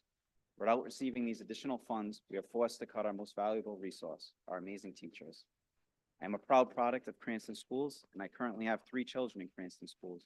One thing has never changed throughout the generations. Cranston teachers are the best. Every day, these teachers do more with less to provide our children with a world-class education. They spend their own money on supplies, give up their personal time to help our children be successful. Last week, I had 3 parents with special needs children call me concerned if the existing programs that help their children will be available next year. I encourage them to come tonight because I'm not sure what those programs are going to look like next year. This council has worked hard to help Cranston flourish. We have many new businesses, improved the safety of the community, and Cranston's really on the move. This has drawn in many new residents because Cranston is a top city to live in and raise their children. Revitalized bike paths and community pools are nice to have, but preparing our youth for a lifetime of success is a need to have. Without these funds, I do not see a way where we can maintain the programs that make Cranston great and meet the needs of the 21st century students. I'm concerned about my children, your children, and all the children in Cranston if we have to make these drastic cuts. Thank you.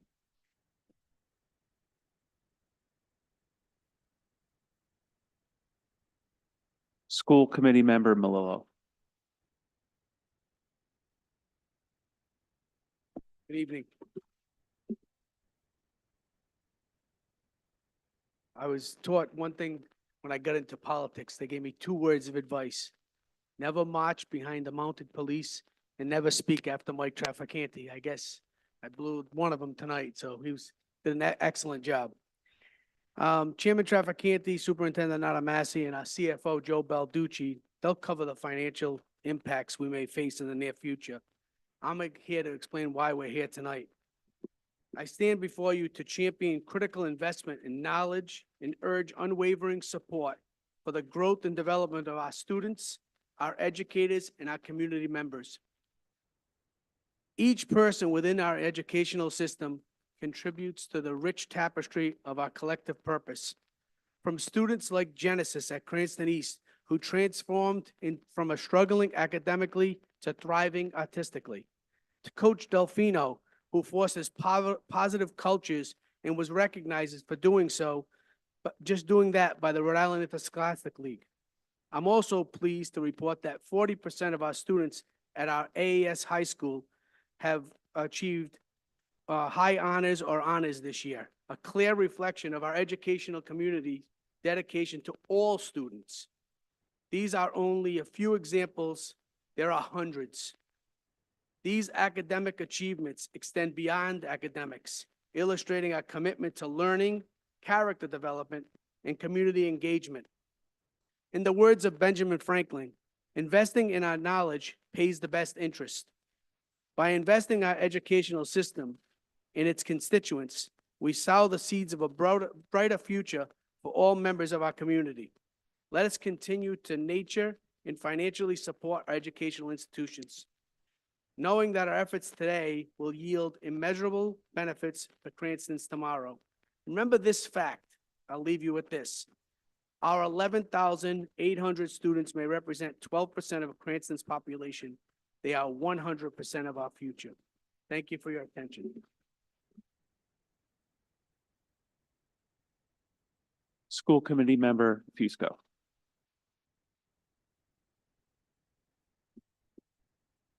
Chairman Donegan, Madam President, members of the Cranston City Council. First, I want to take a moment to say thank you, as other speakers have done, to support the Cranston schools the past few years, including the bond referendums. And I'm going to take a little bit of a different tack tonight. The speakers prior did bring up some excellent points as to why we need the funding. But I'm going to kind of give you just a little bit more of where Cranston stands. For about the last 10 to 12 years, RIDE has kept a chart of accounts. It's called the Uniform Chart of Accounts, or UCOA. And it's basically just a database of revenue and expenditures from all the school districts in the state of Rhode Island. So looking through that data, don't text me while I'm. So looking through that data, Cranston is spending less per student than Newport, Warwick, Johnston, Middletown, and West Warwick, to name a few. In fact, of the 35 school districts in Rhode Island, Cranston ranks 28 in terms of spending per student. Cranston is also spending less per student on certified staff. Cranston is spending more on special ed. And it's wrong being the second largest school district in the state. Another fact that was interesting to see was the breakdown of percentage of revenue Cranston has received. For example, in fiscal year 2017-2018, local taxes for revenue were 56.3% of the school district funding. Over the next 5 years, while the amount of funding has increased, the actual percentage from the city has dropped to 47.7%. I mean, the district did receive some extra funds, but those have dried up.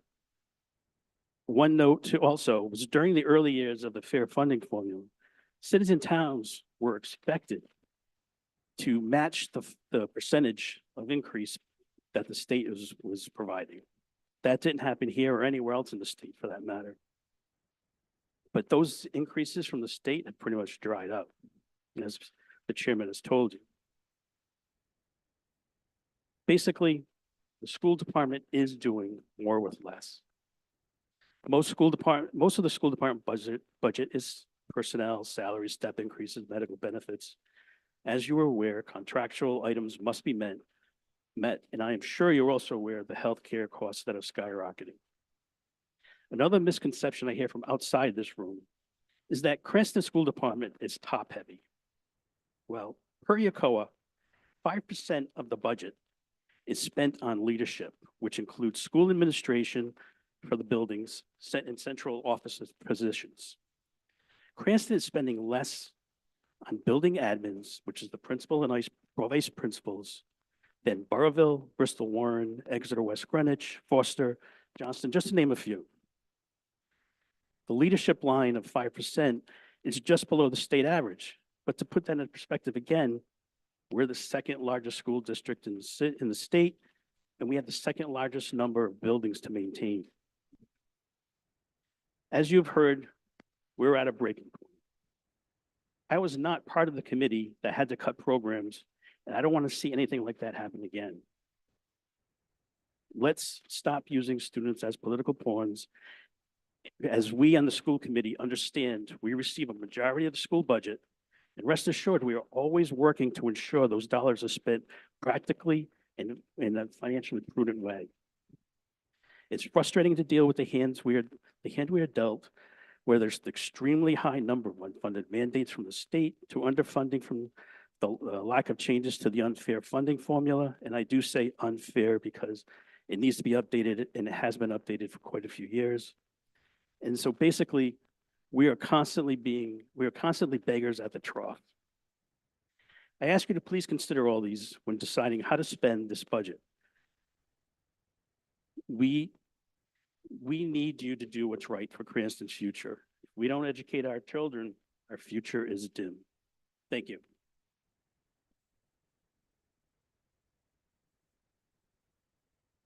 School Committee Member Catone. I'm old school with the paper now. You can text me all you want. Good evening, everyone. Thank you, Chairman Donegan, Madam President, members of the City Council. Going last in the row of school committee colleagues, I have some things that might seem redundant, but for, I think, the sake of time, it's probably better for me to read them than go off the cuff, because then we'll just be here longer. So the Cranston School Committee adopted a school budget for FY25, including a city appropriation, as you all would have reviewed, of $100,970,467, which was an increase of $1,890,005. That's less than 1.9%, as Chairman Trafficante pointed out. Instead, the mayor's proposal to support our city school is to support our city schools with no additional funds, matching the current year's city appropriation of $99,080,462, which is quite literally the least that can be done, right? Like, by definition, that is the least that can be done. Effectively and unfortunately, that proposed budget follows a dangerous approach by the city to abscond its fiscal responsibility for our schools. And as Mr. Fusco pointed out, if one looks at our school budget over time, we have become increasingly reliant upon state funding. And while we expect state funding to increase in the coming year, it will not be enough to make up for the shortfall created by the city's lack of support. Again, as Chairman Trafficante outlined. In fact, there was a presentation given to the school committee during our work session on April 1st last week, where representatives from RIDE shared a fiscal analysis comparing Cranston education spending to that of our peer benchmarks, including Warwick, West Warwick, Newport, North Providence, to name a few.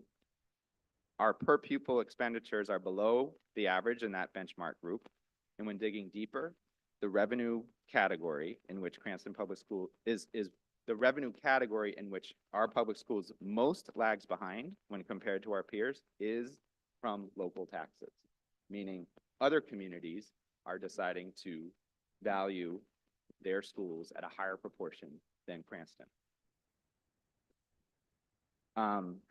As a result of these things, what we see also included in this presentation is that we have the lowest teacher per pupil expenditure, and to couple with that, the highest student to teacher ratios in that benchmark group, right? Which translates to class size, bigger classes. So we simply and quite literally cannot afford to continue shortchanging schools and expecting good outcomes. Level funding in this current economic climate is akin to budget cuts. We'll lose teachers and other personnel. We will jeopardize programs and educational improvements, and we run the risk of ruining our reputation for having a strong and, as previously stated, stable school system that is supported by its community. As a side note, and I won't belabor this, but we're aware of the proposed $1 million in city ARPA funds to support the schools, and I welcome that proposal. I'm sure we can find good uses for those dollars and those funds, but they are not budget relief for what's before us in terms of our operating budget to support our core services. And basically, with those funds, we'll still lose teachers and other personnel. We will still jeopardize programs and educational improvements, and we will still add to the sense of instability that is increasing around our city with respect to our schools. As has been said before, the mayor is asking everyone on his team and all of us to do more with less. But also from the presentation last week, from what I can see demonstrated there, is that our public schools have been already doing more with less. With all of that data about how we have less money per pupil, how we have larger class sizes than our peers, when compared to those benchmark groups, we outperformed each of those groups right? Each of those cities that in the benchmark, in the benchmark average, not necessarily each of the cities, but in the average, we were above average in our group in all of the reported categories, which included math and ELA proficiency, four-year graduation rates, and lower chronic absenteeism.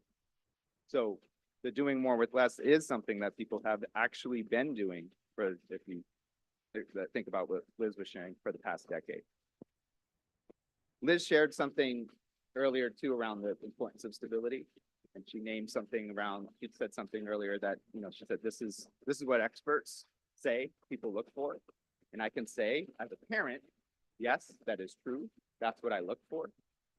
That is when people ask me why or what we think about Cranston Public Schools, I actually, one of the first things I say is about the stability, about the predictability, about knowing what we're getting, right? If we jeopardize that, we jeopardize a lot of what we all have come to expect and enjoy as residents of the city of Cranston. The reason I get asked that, though, by so many of my friends is because I also happen to be an expert. So those of you who don't necessarily know, I have a doctorate in education. I was a classroom teacher. I've spent over 25 years in the field of education. My doctorate's from a reputable institution. And Chairman Donegan didn't know how to address me, and I said, please don't call me doctor. When I came before the council last year, because I don't flex that. And I was like, I'm not gonna. This isn't in my prepared remarks, this question, go off the top. I only want to stress that because my friend asked me as the education guy in the group, like, you know what you're talking about when it comes to schools. Why did you choose Cranston? Right? You know what you're talking about when it comes to schools. Why in the world do you want a school committee? Right?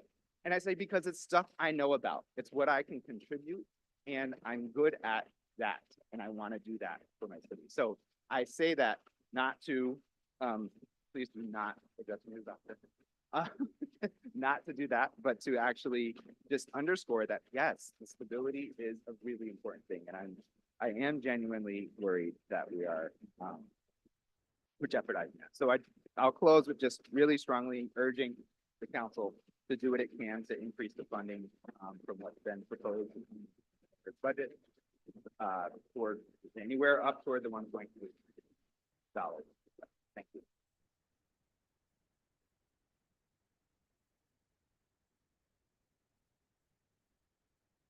School Committee Member Croft. Thank you. So just, Tom, there's a little bit of static. I don't know.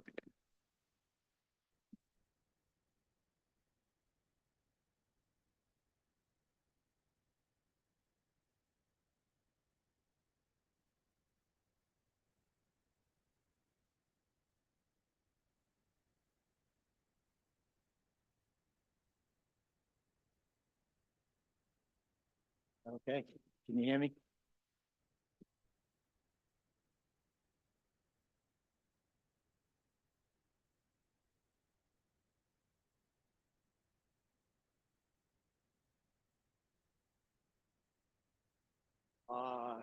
Mr. Chairman and President, Council members.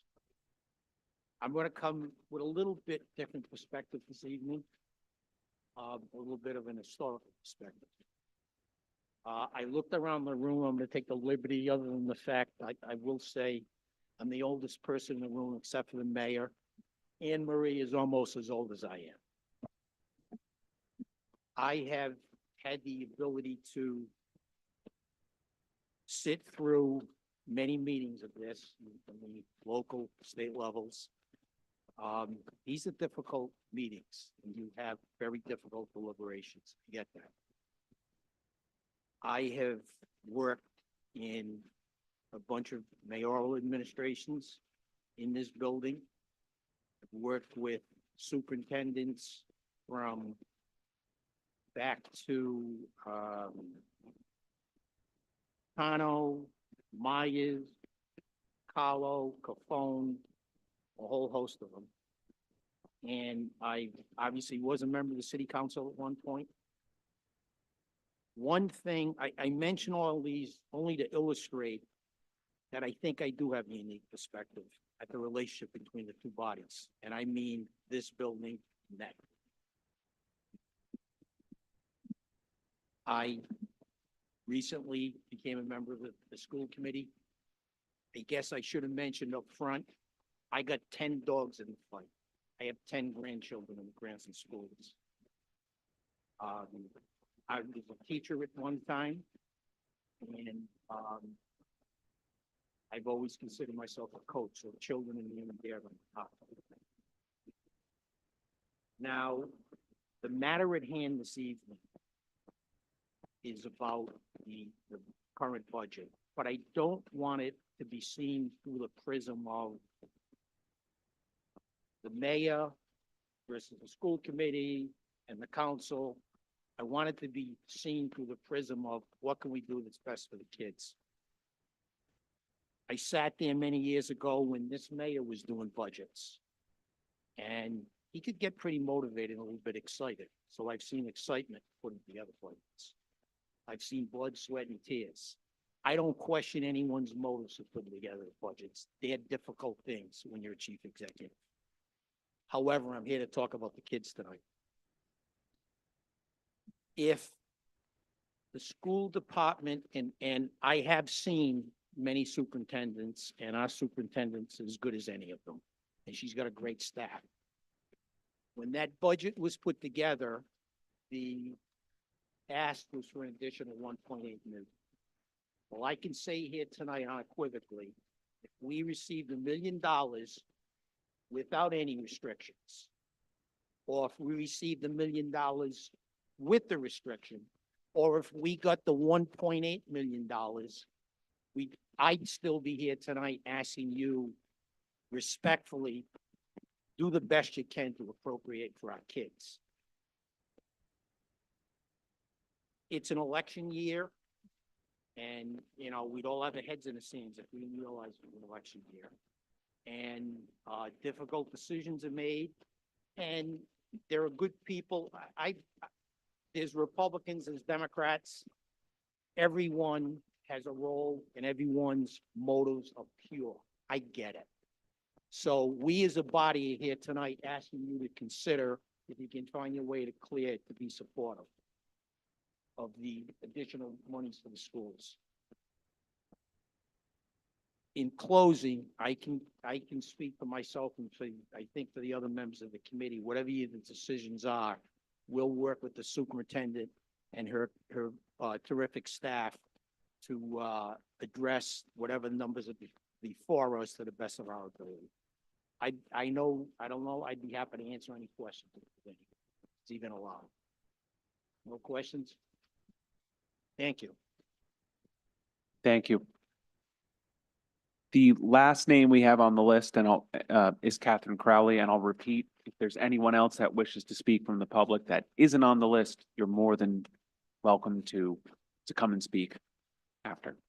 Good evening, everyone, and thank you for allowing me to speak this evening before you.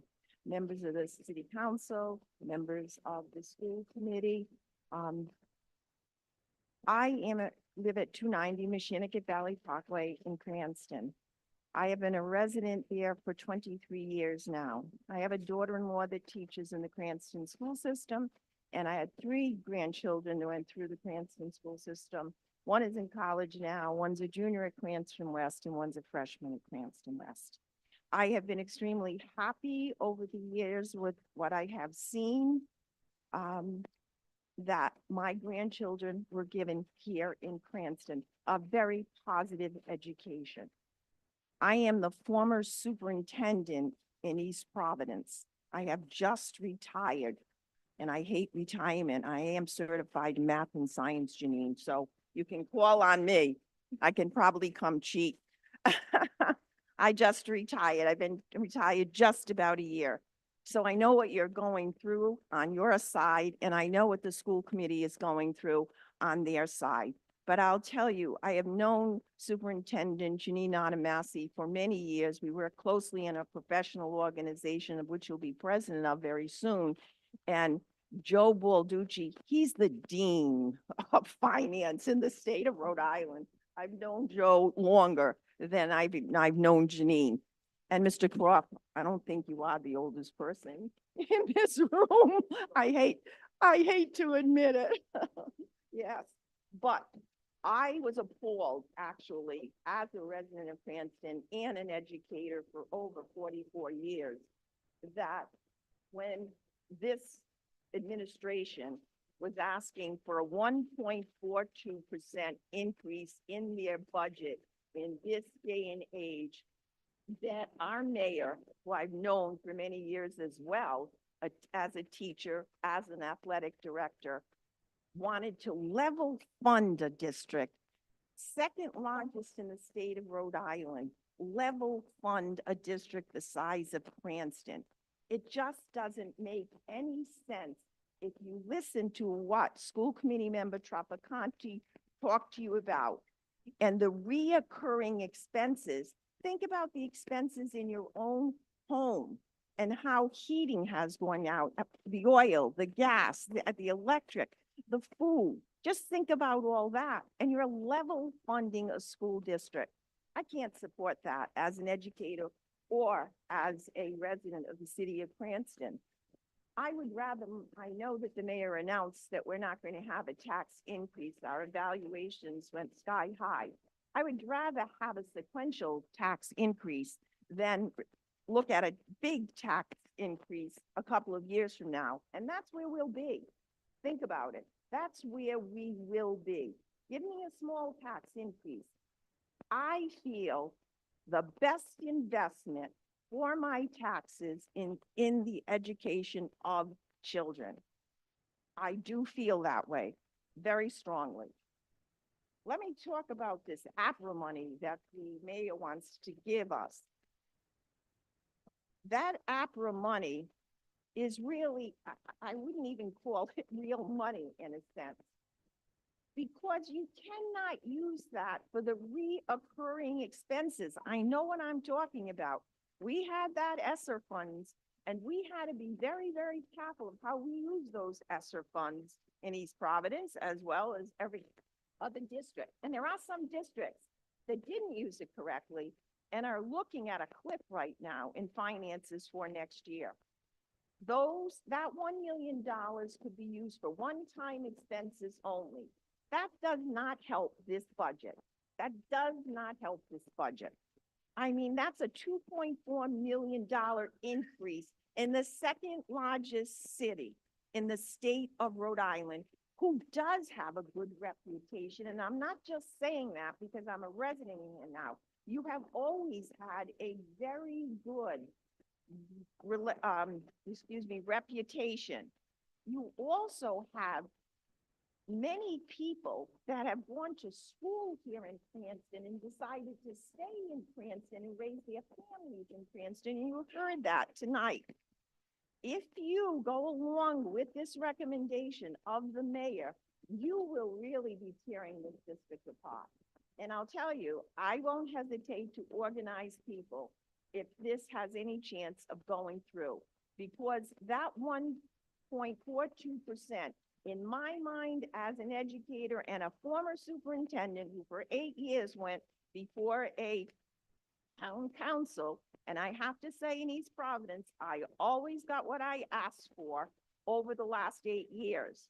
That was the district, when I took over, was the lowest paid district in the state of Rhode Island. They were in a mess. They had combined, but that's another story. I'm not going there.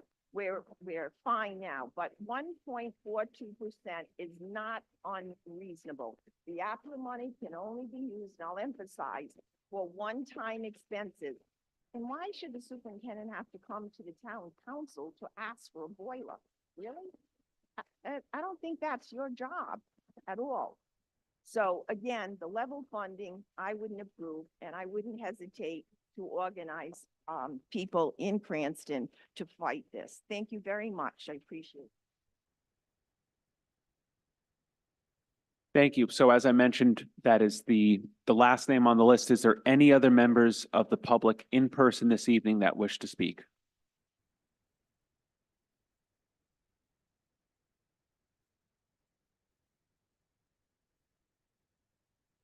Hi, I'm Marcia Fowler, 35 Milton Ave in Cranston.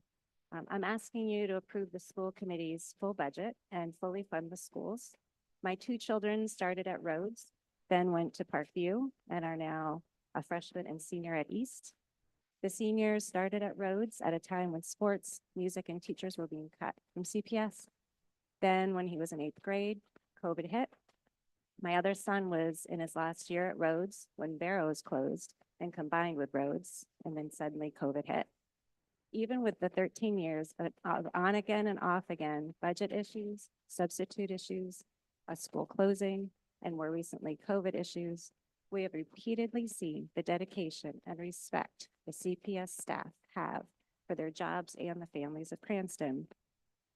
And they deserve our respect, our verbal respect, and also our financial respect. Please fund the staff who not only help students each day, but also spend their own money on classroom supplies, on fundraisers, on sports, music, and theater.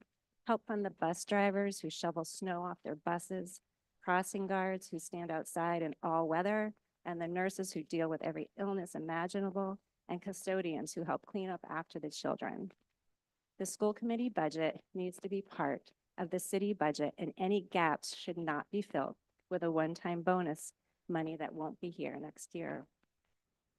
Thank you also to the school committee who works, I believe, without any pay, and is fully appreciated.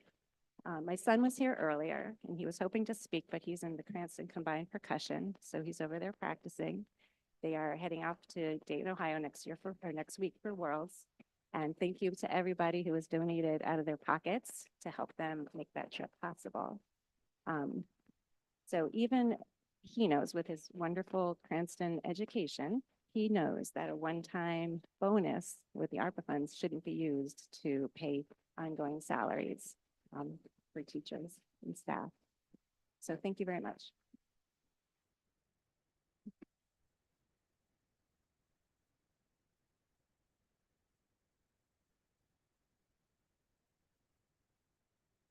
Are there any other members of the public in person that wish to speak?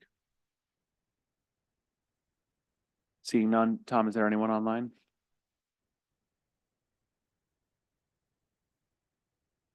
There is no public comment.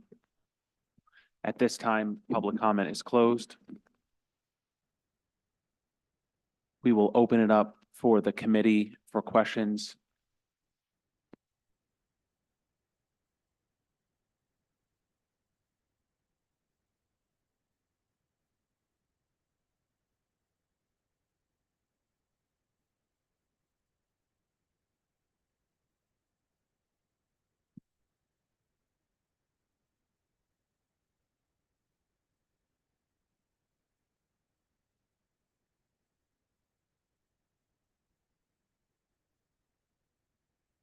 Thank you again, everyone, for being here this evening, for your comments and for your dedication and service to the city. I don't have any questions to start, so I'm going to open it up to everyone else, but kind of a historical reference point. In 2011, the city's total maintenance of effort was $89 million. As proposed before us 14 years later, the city's proposed maintenance of effort is $99 million. That's a $10 million increase over 14 years for the second largest district in the state. In 2011, for that fiscal year, the city's share of the overall school budget was, 71%. The city's overall share in the proposed 25, about 55%. So the city's share of what we're spending compared to the state is dramatically decreasing because the city isn't doing enough to support the schools. And when the mayor says respectfully, and I know he's an educator, and I know we've got 3 educators on this committee, and a few others that have taught and been in the classroom in the past. When you say it's an austerity budget, what it means is it's balancing the budget on the backs of hardworking people, and it's the school department that's paying for it, and that's not right. If anyone else in the committee has any comments, I'll open it up to you.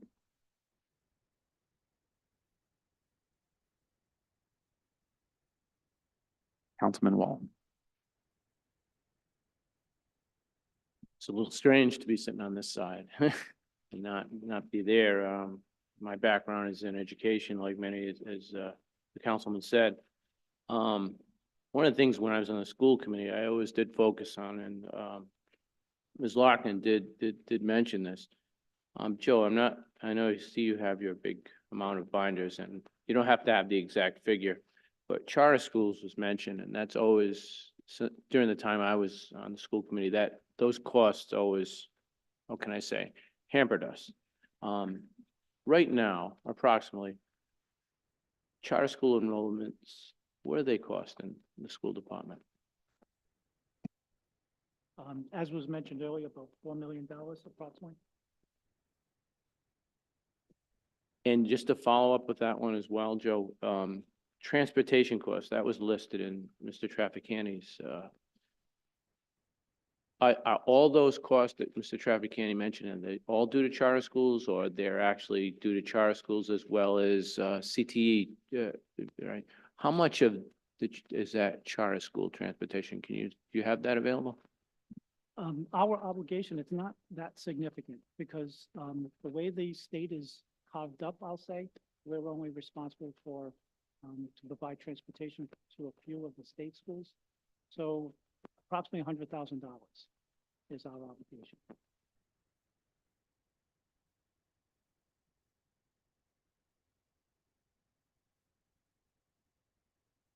No, I know you've mentioned that since last week, the superintendent and you and the members of your staff have been working on ways to use the opera funds. And I do, from the time I was on the school committee, remember that holding that amount of money out there, and this is not a question, just a comment, and not being able to put that towards our maintenance of effort was in many ways, I know it was with the best intentions given, in many ways it was more trouble, curse as well as a gift in some ways, yes. So just to reiterate, those funds can't be used going forward. They can't be used for any of our recurring expenses, right? I know that was stated. I wanted to state it one more time. This year, is the school department negotiating contracts? So yes, so the only two contracts that are set in place going into next year are the teacher assistants, the bus aides, and the behavioral techs. All other groups, custodians, bus drivers, administrative assistants, tradesmen, those, all their contracts end June 30th. So we are set to, actually one group, the administrative assistants, we're starting in a couple of weeks. And then all the other groups will come into place. So, but all of their contracts end June 30th. So every group, save for the three that you mentioned in the beginning, is negotiating this year. So as I remember those nights, and that certainly will put quite a hamper. Level funding this budget will make, how can I say, I haven't seen in more than a few of those meetings, negotiating very difficult. And the common theme as a teacher myself in a district that is having trouble getting people to come to that district, hearing the conversation this evening with the planning department, having difficulty recruiting. I worry about that theme going to the school department that had been such a source of pride, always mentioned as a source of pride, and I was proud to be a member of the school committee. I worry about what that will do, and that's more of a commentary than a question. I'm going to my time for a minute. Councilman Paplaskas. Thank you, Chair. Thank you, Superintendent, Mr. Balducci, for being here. I have a student at Cranston West, a sophomore who's thriving. So thank you to all your staff and everybody there. And when I told him I was coming here tonight for this hearing, I told him I was going to mention him, and he got embarrassed and said don't. So I'll let him know I did. I have a question that I ask pretty much every year. Because when I got on the council, you were having issues with your transportation fleet and replacement buses. I do see $334,454 budgeted for replacement buses. How many buses does that get? What's the going rate for a bus nowadays? So to answer your first question, the average cost of replacing a large bus, unfortunately now is about $120,000. That same bus pre-COVID used to be about 85 to 90,000. For a special needs bus, actually right now we're in the $90,000. What we do is we can't afford just to buy one outright. So what we try to do is pay for it over a 5-year lease to own process. So right now we're looking to, actually we're trying to be creative as well. We're looking at purchasing transportation vans that we can use multi-purpose. So we have about 6 of those type of vehicles in the budget, and that's the 300,000 that you're looking at. And hopefully we can get them, and then again, we pay for them over a 5-year period. Okay, thank you for that. You know, I always ask the bus question, and then I was thinking about the ask that the mayor put forward or the offer on the $1 million for opera. Why don't you buy 8 or 9 buses?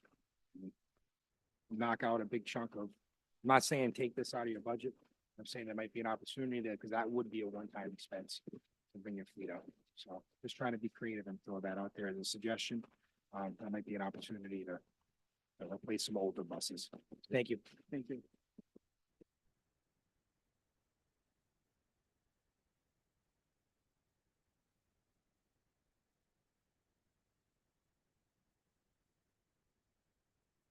Just to shed some light on the discussion that's going on now, that, the $1 million that was proposed in the mayor's, budget, it has to qualify for what the 4 categories of what opera can be used for.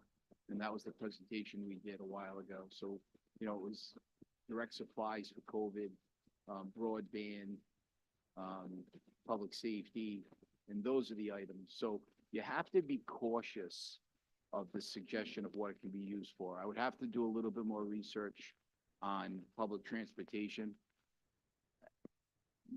I would prefer to dig down a little deep and just to see what the allocation could be for.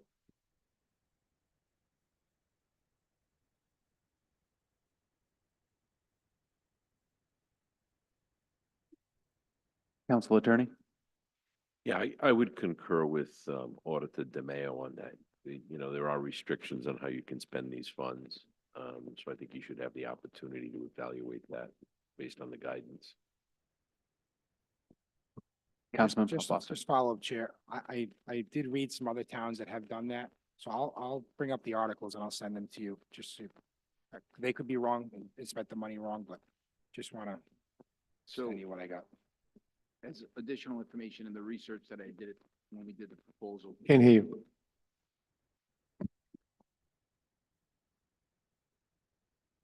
As some of the research that I had done in the past, a lot of cities and towns, whether it was locally or globally, kind of expounded on some of the definitions to use money for other items. I think one of the concerns that came up was the open field items, where we saw a lot of schools across the country doing football fields and baseball fields because it was considered open space. My only concern is to get a good definition of what the money can be used for to protect the city.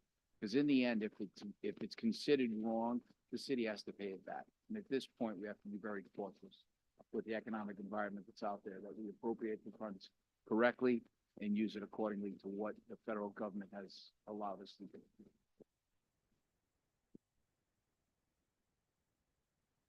Councilwoman Rinzoli.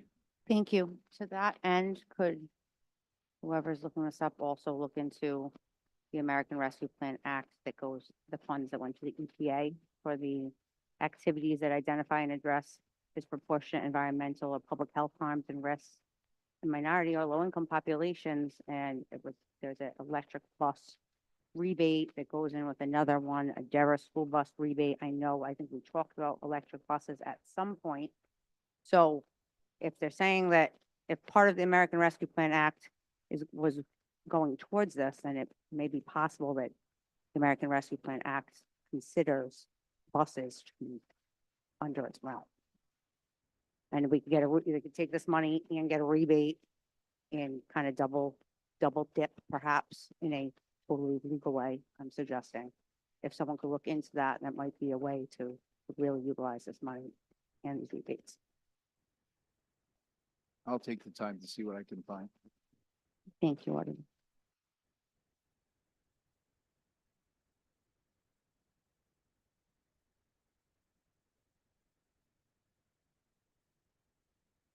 Yeah, Councilwoman Renzo. What committee? Want to remain to that? Councilwoman, yeah, you have the Thank you. floor. So Mr. Balducci, I also wanted to ask, and I know that this is, we're commenting on what the city should pay. But as far as the state's declining funding, that's all based on what was already explained by Mayor Traff, but is that also based on declining enrollment and reduction in the number of students in poverty and how they're calculating that? I mean, that's what it says in the Boston Globe, so I'm just repeating that. And also I know that they were calculating poverty based on people on SNAP versus school lunches and SNAP. So how does that affect us in Cranston? So as Chairman Trafficante mentioned, unfortunately, it was the governor's attempt just to change the calling structure amount. So that had a direct impact. I mean, with respect to the student population, as other people have said, we've been pretty steady. So the $1.7 million is just a direct result of the governor changing the formula. And actually it has a compounded effect. So it affects the core instruction amount. And then another piece of the fair funding formula is called the student success factor. Those students who are eligible for 300 groups. So if you have a lower core instructional value, then an additional 40% of the lower number, unfortunately, gives you another lower number. So it's those two pieces that add up to the 1.7 million. Now that is affecting other school districts as well, right? So I'm just curious, are school districts kind of banding together and going to the legislature and saying, hey, this is affecting all of us. This has never happened before. Can you fix it? Because I know that we have issues of level funding in Cranston, but as we figure that out, if the state gave your ask, you would almost cover, do I understand correctly, that you would almost cover what you need in order to get by right now? Pretty much. Okay. And then I'm also curious, as Mayor Trapp did explain it, but maybe I didn't completely understand the $3.3 million that, again, it says in the Globe, the governor gave us mostly for multilingual learning. How will that get used currently in your budget? Is it to pay those teachers who are certified, or is it to help get them certified and get their professional development? Will it cover anything that's already here that could be kind of taken out and paid for by that? So the MLL categorical is outside of this budget. It's treated as a grant. And its sole purpose is for professional development to have the staff become MLL certified. But once staff becomes MLL certified, do they then, in the future, are they eligible for a more significant salary because they can do more, or no? They would just follow the teacher contract. And then I was also wondering, it was mentioned, I think $2.5 million that was used in one of these budgets from your rainy day fund. Was that last year's budget to balance it, or is that for this one? The fiscal year we're in. Right. Yes. And so essentially, using that already create a structural deficit going forward, because we don't have that money anymore. So are we already in a structural deficit before this level of funding? Yes. So basically what we have been doing and we continue to do is looking at staffing levels, looking at just general operations to make up of that $2.5 million. Okay. But now compounded of that, unfortunately, is the level funding of municipal aid. Okay. Then also, was there staff that was hired with the ESSER funds? They were, yes. They were. Oh, not new staff, it was just, having their salary paid for by ESSER funds, which have not, in the budget that's before you this evening, it's rolling in the balance of those positions back into the operating budget. Okay, so they were already, say teachers, I'm just using teachers as example. They were already employed, they were not newly employed teachers with ESSER funds, they just. So prior to that, they were already in the budget. Correct. And so how, paid by state and city funding. Correct. Then they were essentially funded by ESSER. But we still needed more money from the city and the state for the budget, right? Correct. So what happened with the difference of that money? Like, what did it go towards instead? You know what I'm saying? Like, we got money to pay for things that were already being paid for. Mhm. So that's, and then there was a higher ask on top of that. You see how there's, you know what I'm saying? So I mean, there are numerous other areas in the budget that went up.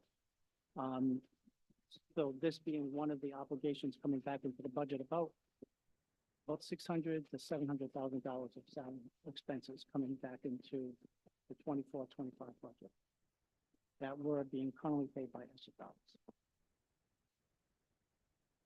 Were previously paid by regular funding. Approximately 3 years ago, prior to ESSER first coming into existence.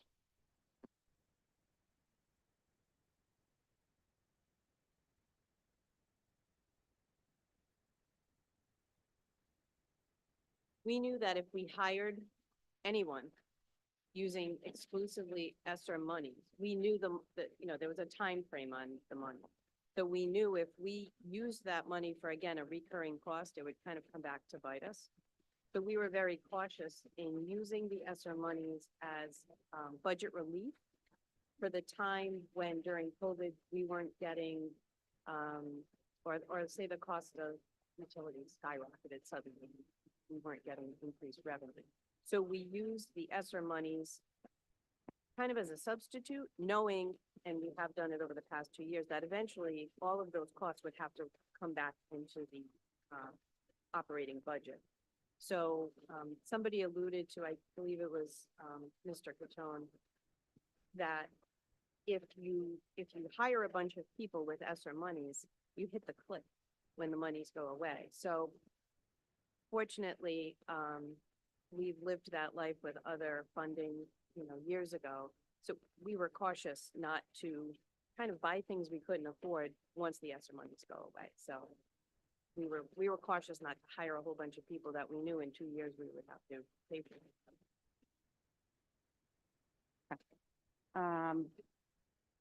And then with I kind of ask this every year, so I'm gonna ask it anyway.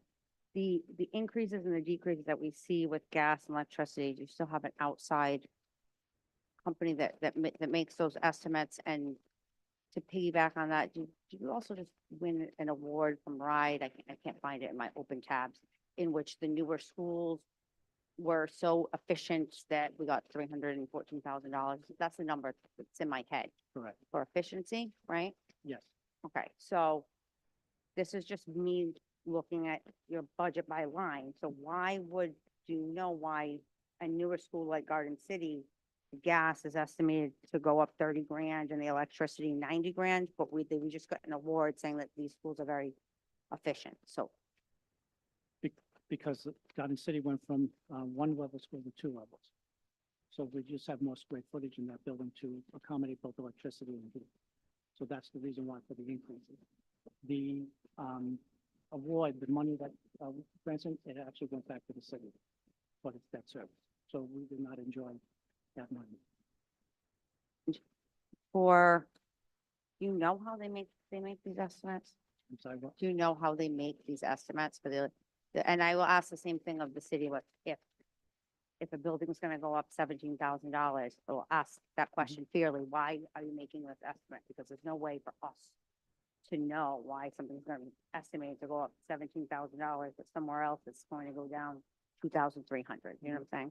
they'll look at prior year usage, but they'll also look forward to see what the industry is, what pricing is gonna be. So they will forecast their best estimate of what they think utility is gonna be 6 months, 9 months. That's one of the things they do for us. They will come back to us and say, hey, they're of the opinion we should lock in now for 6 months because the rates are just, where they need to be. So it's just part of the formula. That's part of the process. And then,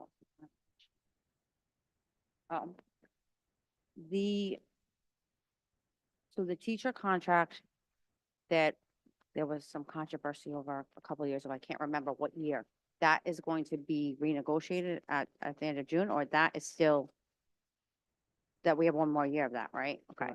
So when Mayor Trapp talks about, I think he said 1.6 million increase, that was already accounted for, right? Next year's budget. Okay, but we already knew, I would just remember at the time it being said, we have the money to pay for this going forward. But now it seems as though they're saying that really it's the other costs that are going up that we can't, that's why the ask is for more money and the ESSER going away. And also the state doing what they just. did to And the us. state as well. Correct. So there's many factors and they all don't all necessarily there's multi-factors, but the city is being asked to kind of, to fill in those gaps. Yes. Thank you.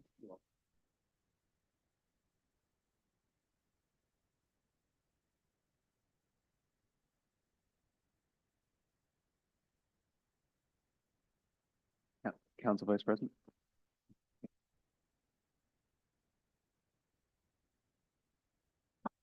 So, first and foremost, thank you, Superintendent, for being here this evening. Thank you for your passion, your motivation, and I want to also thank the educators that are right behind you, as well as the school committee members that are here with us this evening. I thank you wholeheartedly because not only am I obviously a parent of one child that's still left in the public school system and one who did graduate from the public school system as well. I know how much it goes into doing the work that you do. And it's certainly not easy coming even before us and requesting additional funds because there are occasionally criticism from constituents, from residents. Schools have a lot of money, they're hiding money, their salaries is through the roof, your salary is extremely high. But regardless of what they say, I wholeheartedly respect the work that each and everyone in here that works for the Cranston School Department does. So thank you. And thank you to each and every one of you. So I just wanted to follow up on a question. So I just want to understand, are there any ESSER fund positions remaining that are being allocated at all? I would probably say no, but I don't want to misinterpret, that are coming over in this budget? So currently in this year's budget, we do have a handful of positions currently being funded out of this budget year, the year we're in. Okay, Because ESSER is going away. the current year that we're in, but not for FY 25, because they're already in our operating budget to begin with, in your operating budget. And so there won't be any other remaining ESSER positions coming in at all. Again, coming in Because they're this year, already there- in. There's going to be a handful Okay. coming. Okay, I just wanted to verify that because of health insurance increase and everything else, I don't know, it was already allocated in there.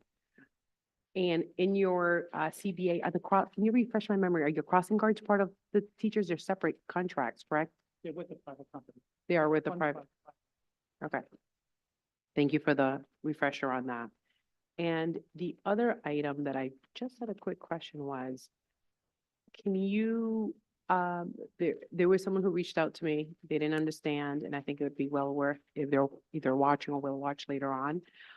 In the budget, it notes non-public, and I know it has from speech pathologist to St. Paul's nurse, St. Paul's speech pathologist, and I assume these are shared services that we have because most likely it'll be cheaper for us to go that way, but I also don't want to assume. So if you can just explain that, so when they do watch, I told them that I'll be Sure. asking that question? Students who have IEPs who live in Cranston and attend private or parochial schools at Immaculate St. Mary's, or St. Paul's, which is in our catchment area, we still have to service their special education needs. So there are staff who, go to the schools and service the students. Great, thank you, so much for that. And the other one item was, I'm just looking at my question that I had on here. Are there any current programs, particularly even after-school programs at all, that are at risk? Or any program in the school department that if this budget doesn't go through, that are at risk? Joe and I, kind of practiced for that question because we knew that, and obviously you would say, well, if this money doesn't come through, what happens? We've had about 9 days from the time the mayor gave the budget to tonight to think about this, and we've spent the majority of that time going through everything. Everything is on the table. Programs, staff, and I say all the time when I come here, and as you have your annual questions, I always have my annual statement. When we are doing a budget, we try very hard not to affect the day-to-day lives of kids with programs that they enjoy, that are good for them. And we have done, I think, a good job of making our cuts and living in our budgets without those programs being affected. As each year goes on and we're doing that, it gets harder and harder to not have it touch the lives of children. And even with staff, if the class sizes are bigger, that affects kids. You know, they're our customers, so everything we do affects them. At this point, and we've had numerous conversations, I am not comfortable enough to tell you we are going to do this, this, this, and this, because we're working on all kinds of things, contractual contracts like with outside companies. It's kind of everything. So I think it would be irresponsible for me to say, well, at this time, we're thinking of cutting this, this, and this, because we're not there yet. Of course, people are the most expensive things that we have. We've offered retirement incentives. We've tried to be very creative to incentivize folks who are able to retire. Using, again, some of the ESSER monies that will go away to give folks a kind of a retirement incentive to leave when they can, to assist with some Medicare costs, because financially that would benefit us in the long run. So we're trying that too. So those numbers really haven't shaken out yet because they have a certain amount of time to tell us. It's really kind of up in the air how this will all land, but it has to be decided by June 30th. So we are actively trying to come up with creative ways and of how we can make this all work. And we have to kind of assume the worst. So that's what we're doing. Thank you. Thank you, Chairman. I'll defer to the rest of my colleagues on the council. I have a few more questions, but I'll move forward. Thank you.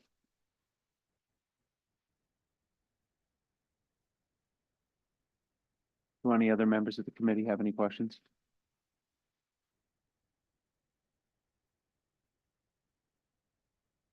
Councilwoman Jermaine, you want to go?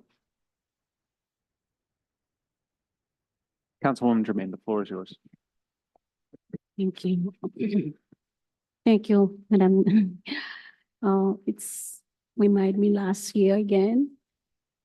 So, you know, how school meant to me, and I'm appalled to see how this budget proposed level funding. So, and I appreciate all the passion. So how all of you, the school committee members, come to express how it is crucial that we have the money to fully fund the school, the educational needs of our kids. I have 3 kids going to Cranston Public Schools, and I know how we will impact not only everybody, but myself as well.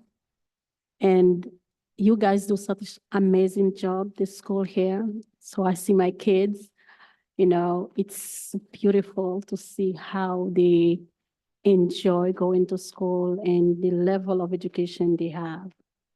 So I don't know what to say. I don't know if there's gonna be money, but my question is, Director, we talk about the formula, funding formula, I think many times.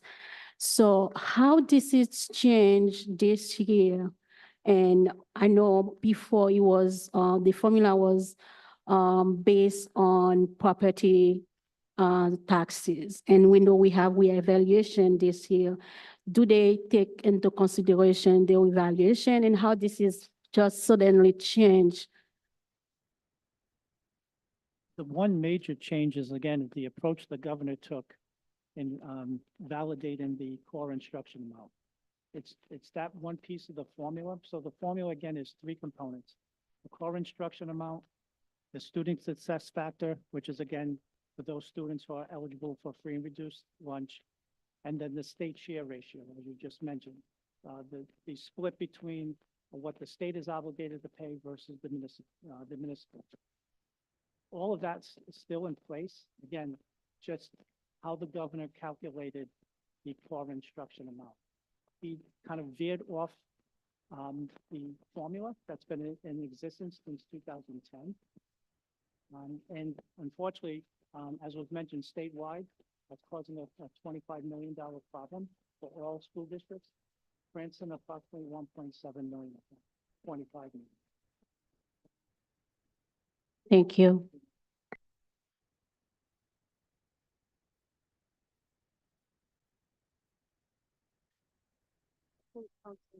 Person Renzulli asked about, have we kind of brought it to the attention of the legislature?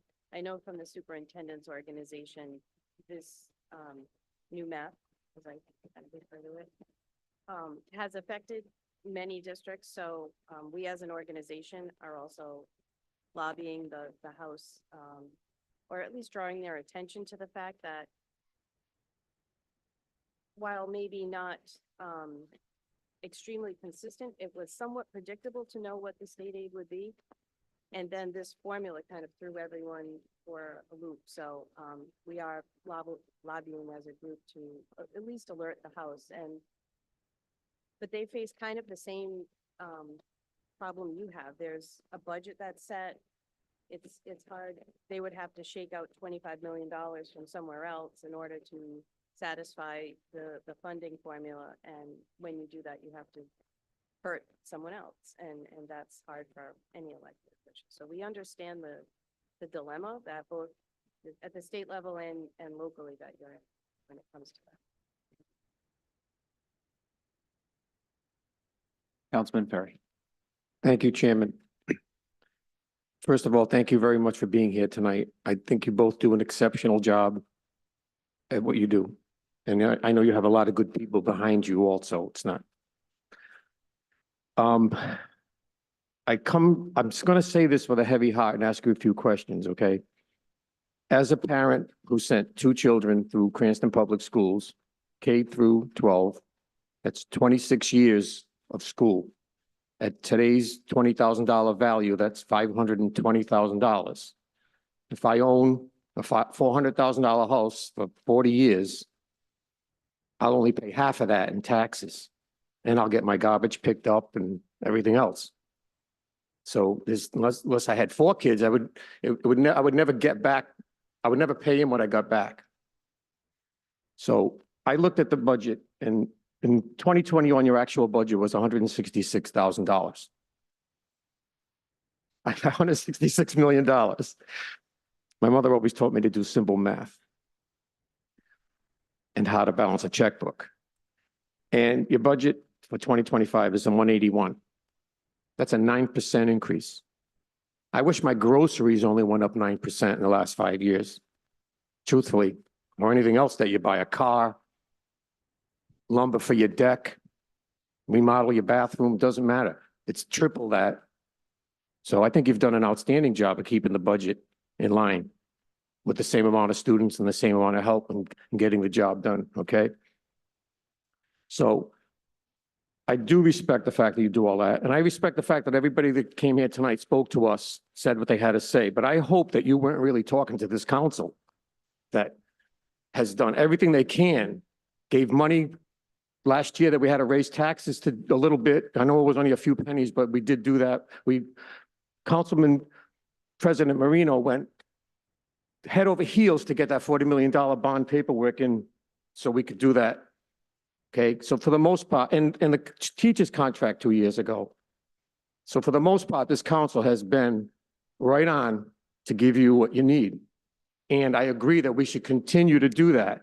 But I hope that somewhere on Zoom that the administration and the mayor is listening to what everybody said tonight, because it's like they say in church, you're preaching to the choir. That's how I felt tonight. I was, a little, I gotta be careful what I say, but I was a little put off by it because I'm sitting there going, we've done all this. We want to give you everything you have. And we're in a position now, for those people that are listening, if we give the school department $1.9 million right now, we change the budget, it's going to increase taxes 1%. That's the rough math, okay? So the mayor wants to have no tax increase. So he's dumping it on our lap now that if we do this, we have to raise taxes 1%. And that's a political football. Even though we don't want this to be a political football, it is a political football. And the bottom line is we shouldn't be sitting here and you shouldn't have to be here right now going through this. I personally feel that way. So I support whatever you need, 100%. And I'm not afraid to say it. Thank you. Thank you. Thank you, Councilman. John, Council President. thank you. I want to wait till all council members had an opportunity to speak this evening. And I don't have questions for the school department. I just have some things that I think are important to say this evening. First of all, there's been, discussion tonight about, it's about our kids. Every member of this council is a parent that at one point or another has had their children or child or soon-to-be child entering the Cranston Public Schools. So when we talk about our kids, they most definitely are. We are proud parents of Cranston Public School students, myself included. One has now ventured off to college and one is in high school. In having that experience over the years as a parent, I know full well the extra efforts that our educators, the support staff, the bus drivers, the crossing guards, the janitors do to keep our kids safe, to educate them well, to pull out of their own pockets, to sacrifice their own time. And that includes parents and people in this community who have done the same. The reality that we have right now is that your department has done everything that you can to run a tight ship. We are facing, just as you, only 9 days ago, being presented with the budget before us. We, as well as you, are surprised by the reduction in state aid based on a change in formula that came from left field. And we, as well as you, are facing inflation in terms of everyday residents, whether they're, going to the grocery store. Very few people are fortunate enough to say that their salary has increased in a way that is equal to or surpasses the rate of inflation that we have all seen. So we have a heavy task before us. I don't think any one of us takes that lightly. I think that's been shown this evening. We have done this before in terms of giving it the proper, line by line look through in terms of the city's overall budget and what financial tools are available to us to be of assistance. with that being said, I'm not, whether it's an election year or not, that's not a concern. That's a nice thing that people like to, play around. It's always the same election year or not. It's about what can we afford? And it's about being honest about what we can afford and what's within our means. The fact that the timing of this with reevaluations, residents were rightfully concerned about seeing the increase in values, but that's the reality across the state. It's a state mandated reevaluation. We are seeing housing prices across the nation, not just in here in the state and the city, that are significantly increased. Fortunately, the rate reduction has alleviated some of those concerns, but yes, some people are going to be paying more for their taxes, and that's not lost on us. We will do the heavy lifting. We will roll up our sleeves as we have done before. It will be for all the public to see. And, I hope that, that everyone's mindful of the situation that we are all, the reality that we all are all presented with. And I would love to give promises, as I'm sure everybody sitting here would, but we can't. We're gonna have to see how this plays out. And I thank everyone for their dedication. I thank everyone for their patience and understanding in the hard work before us. Thanks. Thank you, Council President. Every member of the committee has had an opportunity to speak. I appreciate all of the questions. Again, we appreciate your time. We appreciate everyone else that came. And of course, we appreciate everything that members of the school department do every single day, 365 days a year for our kids in our community. With that, there's no further business before us. At this time, we'll entertain a motion to adjourn. Motion to adjourn. Second. All in favor, say aye. Aye. Aye. Are there any opposed? Seeing none, we are adjourned.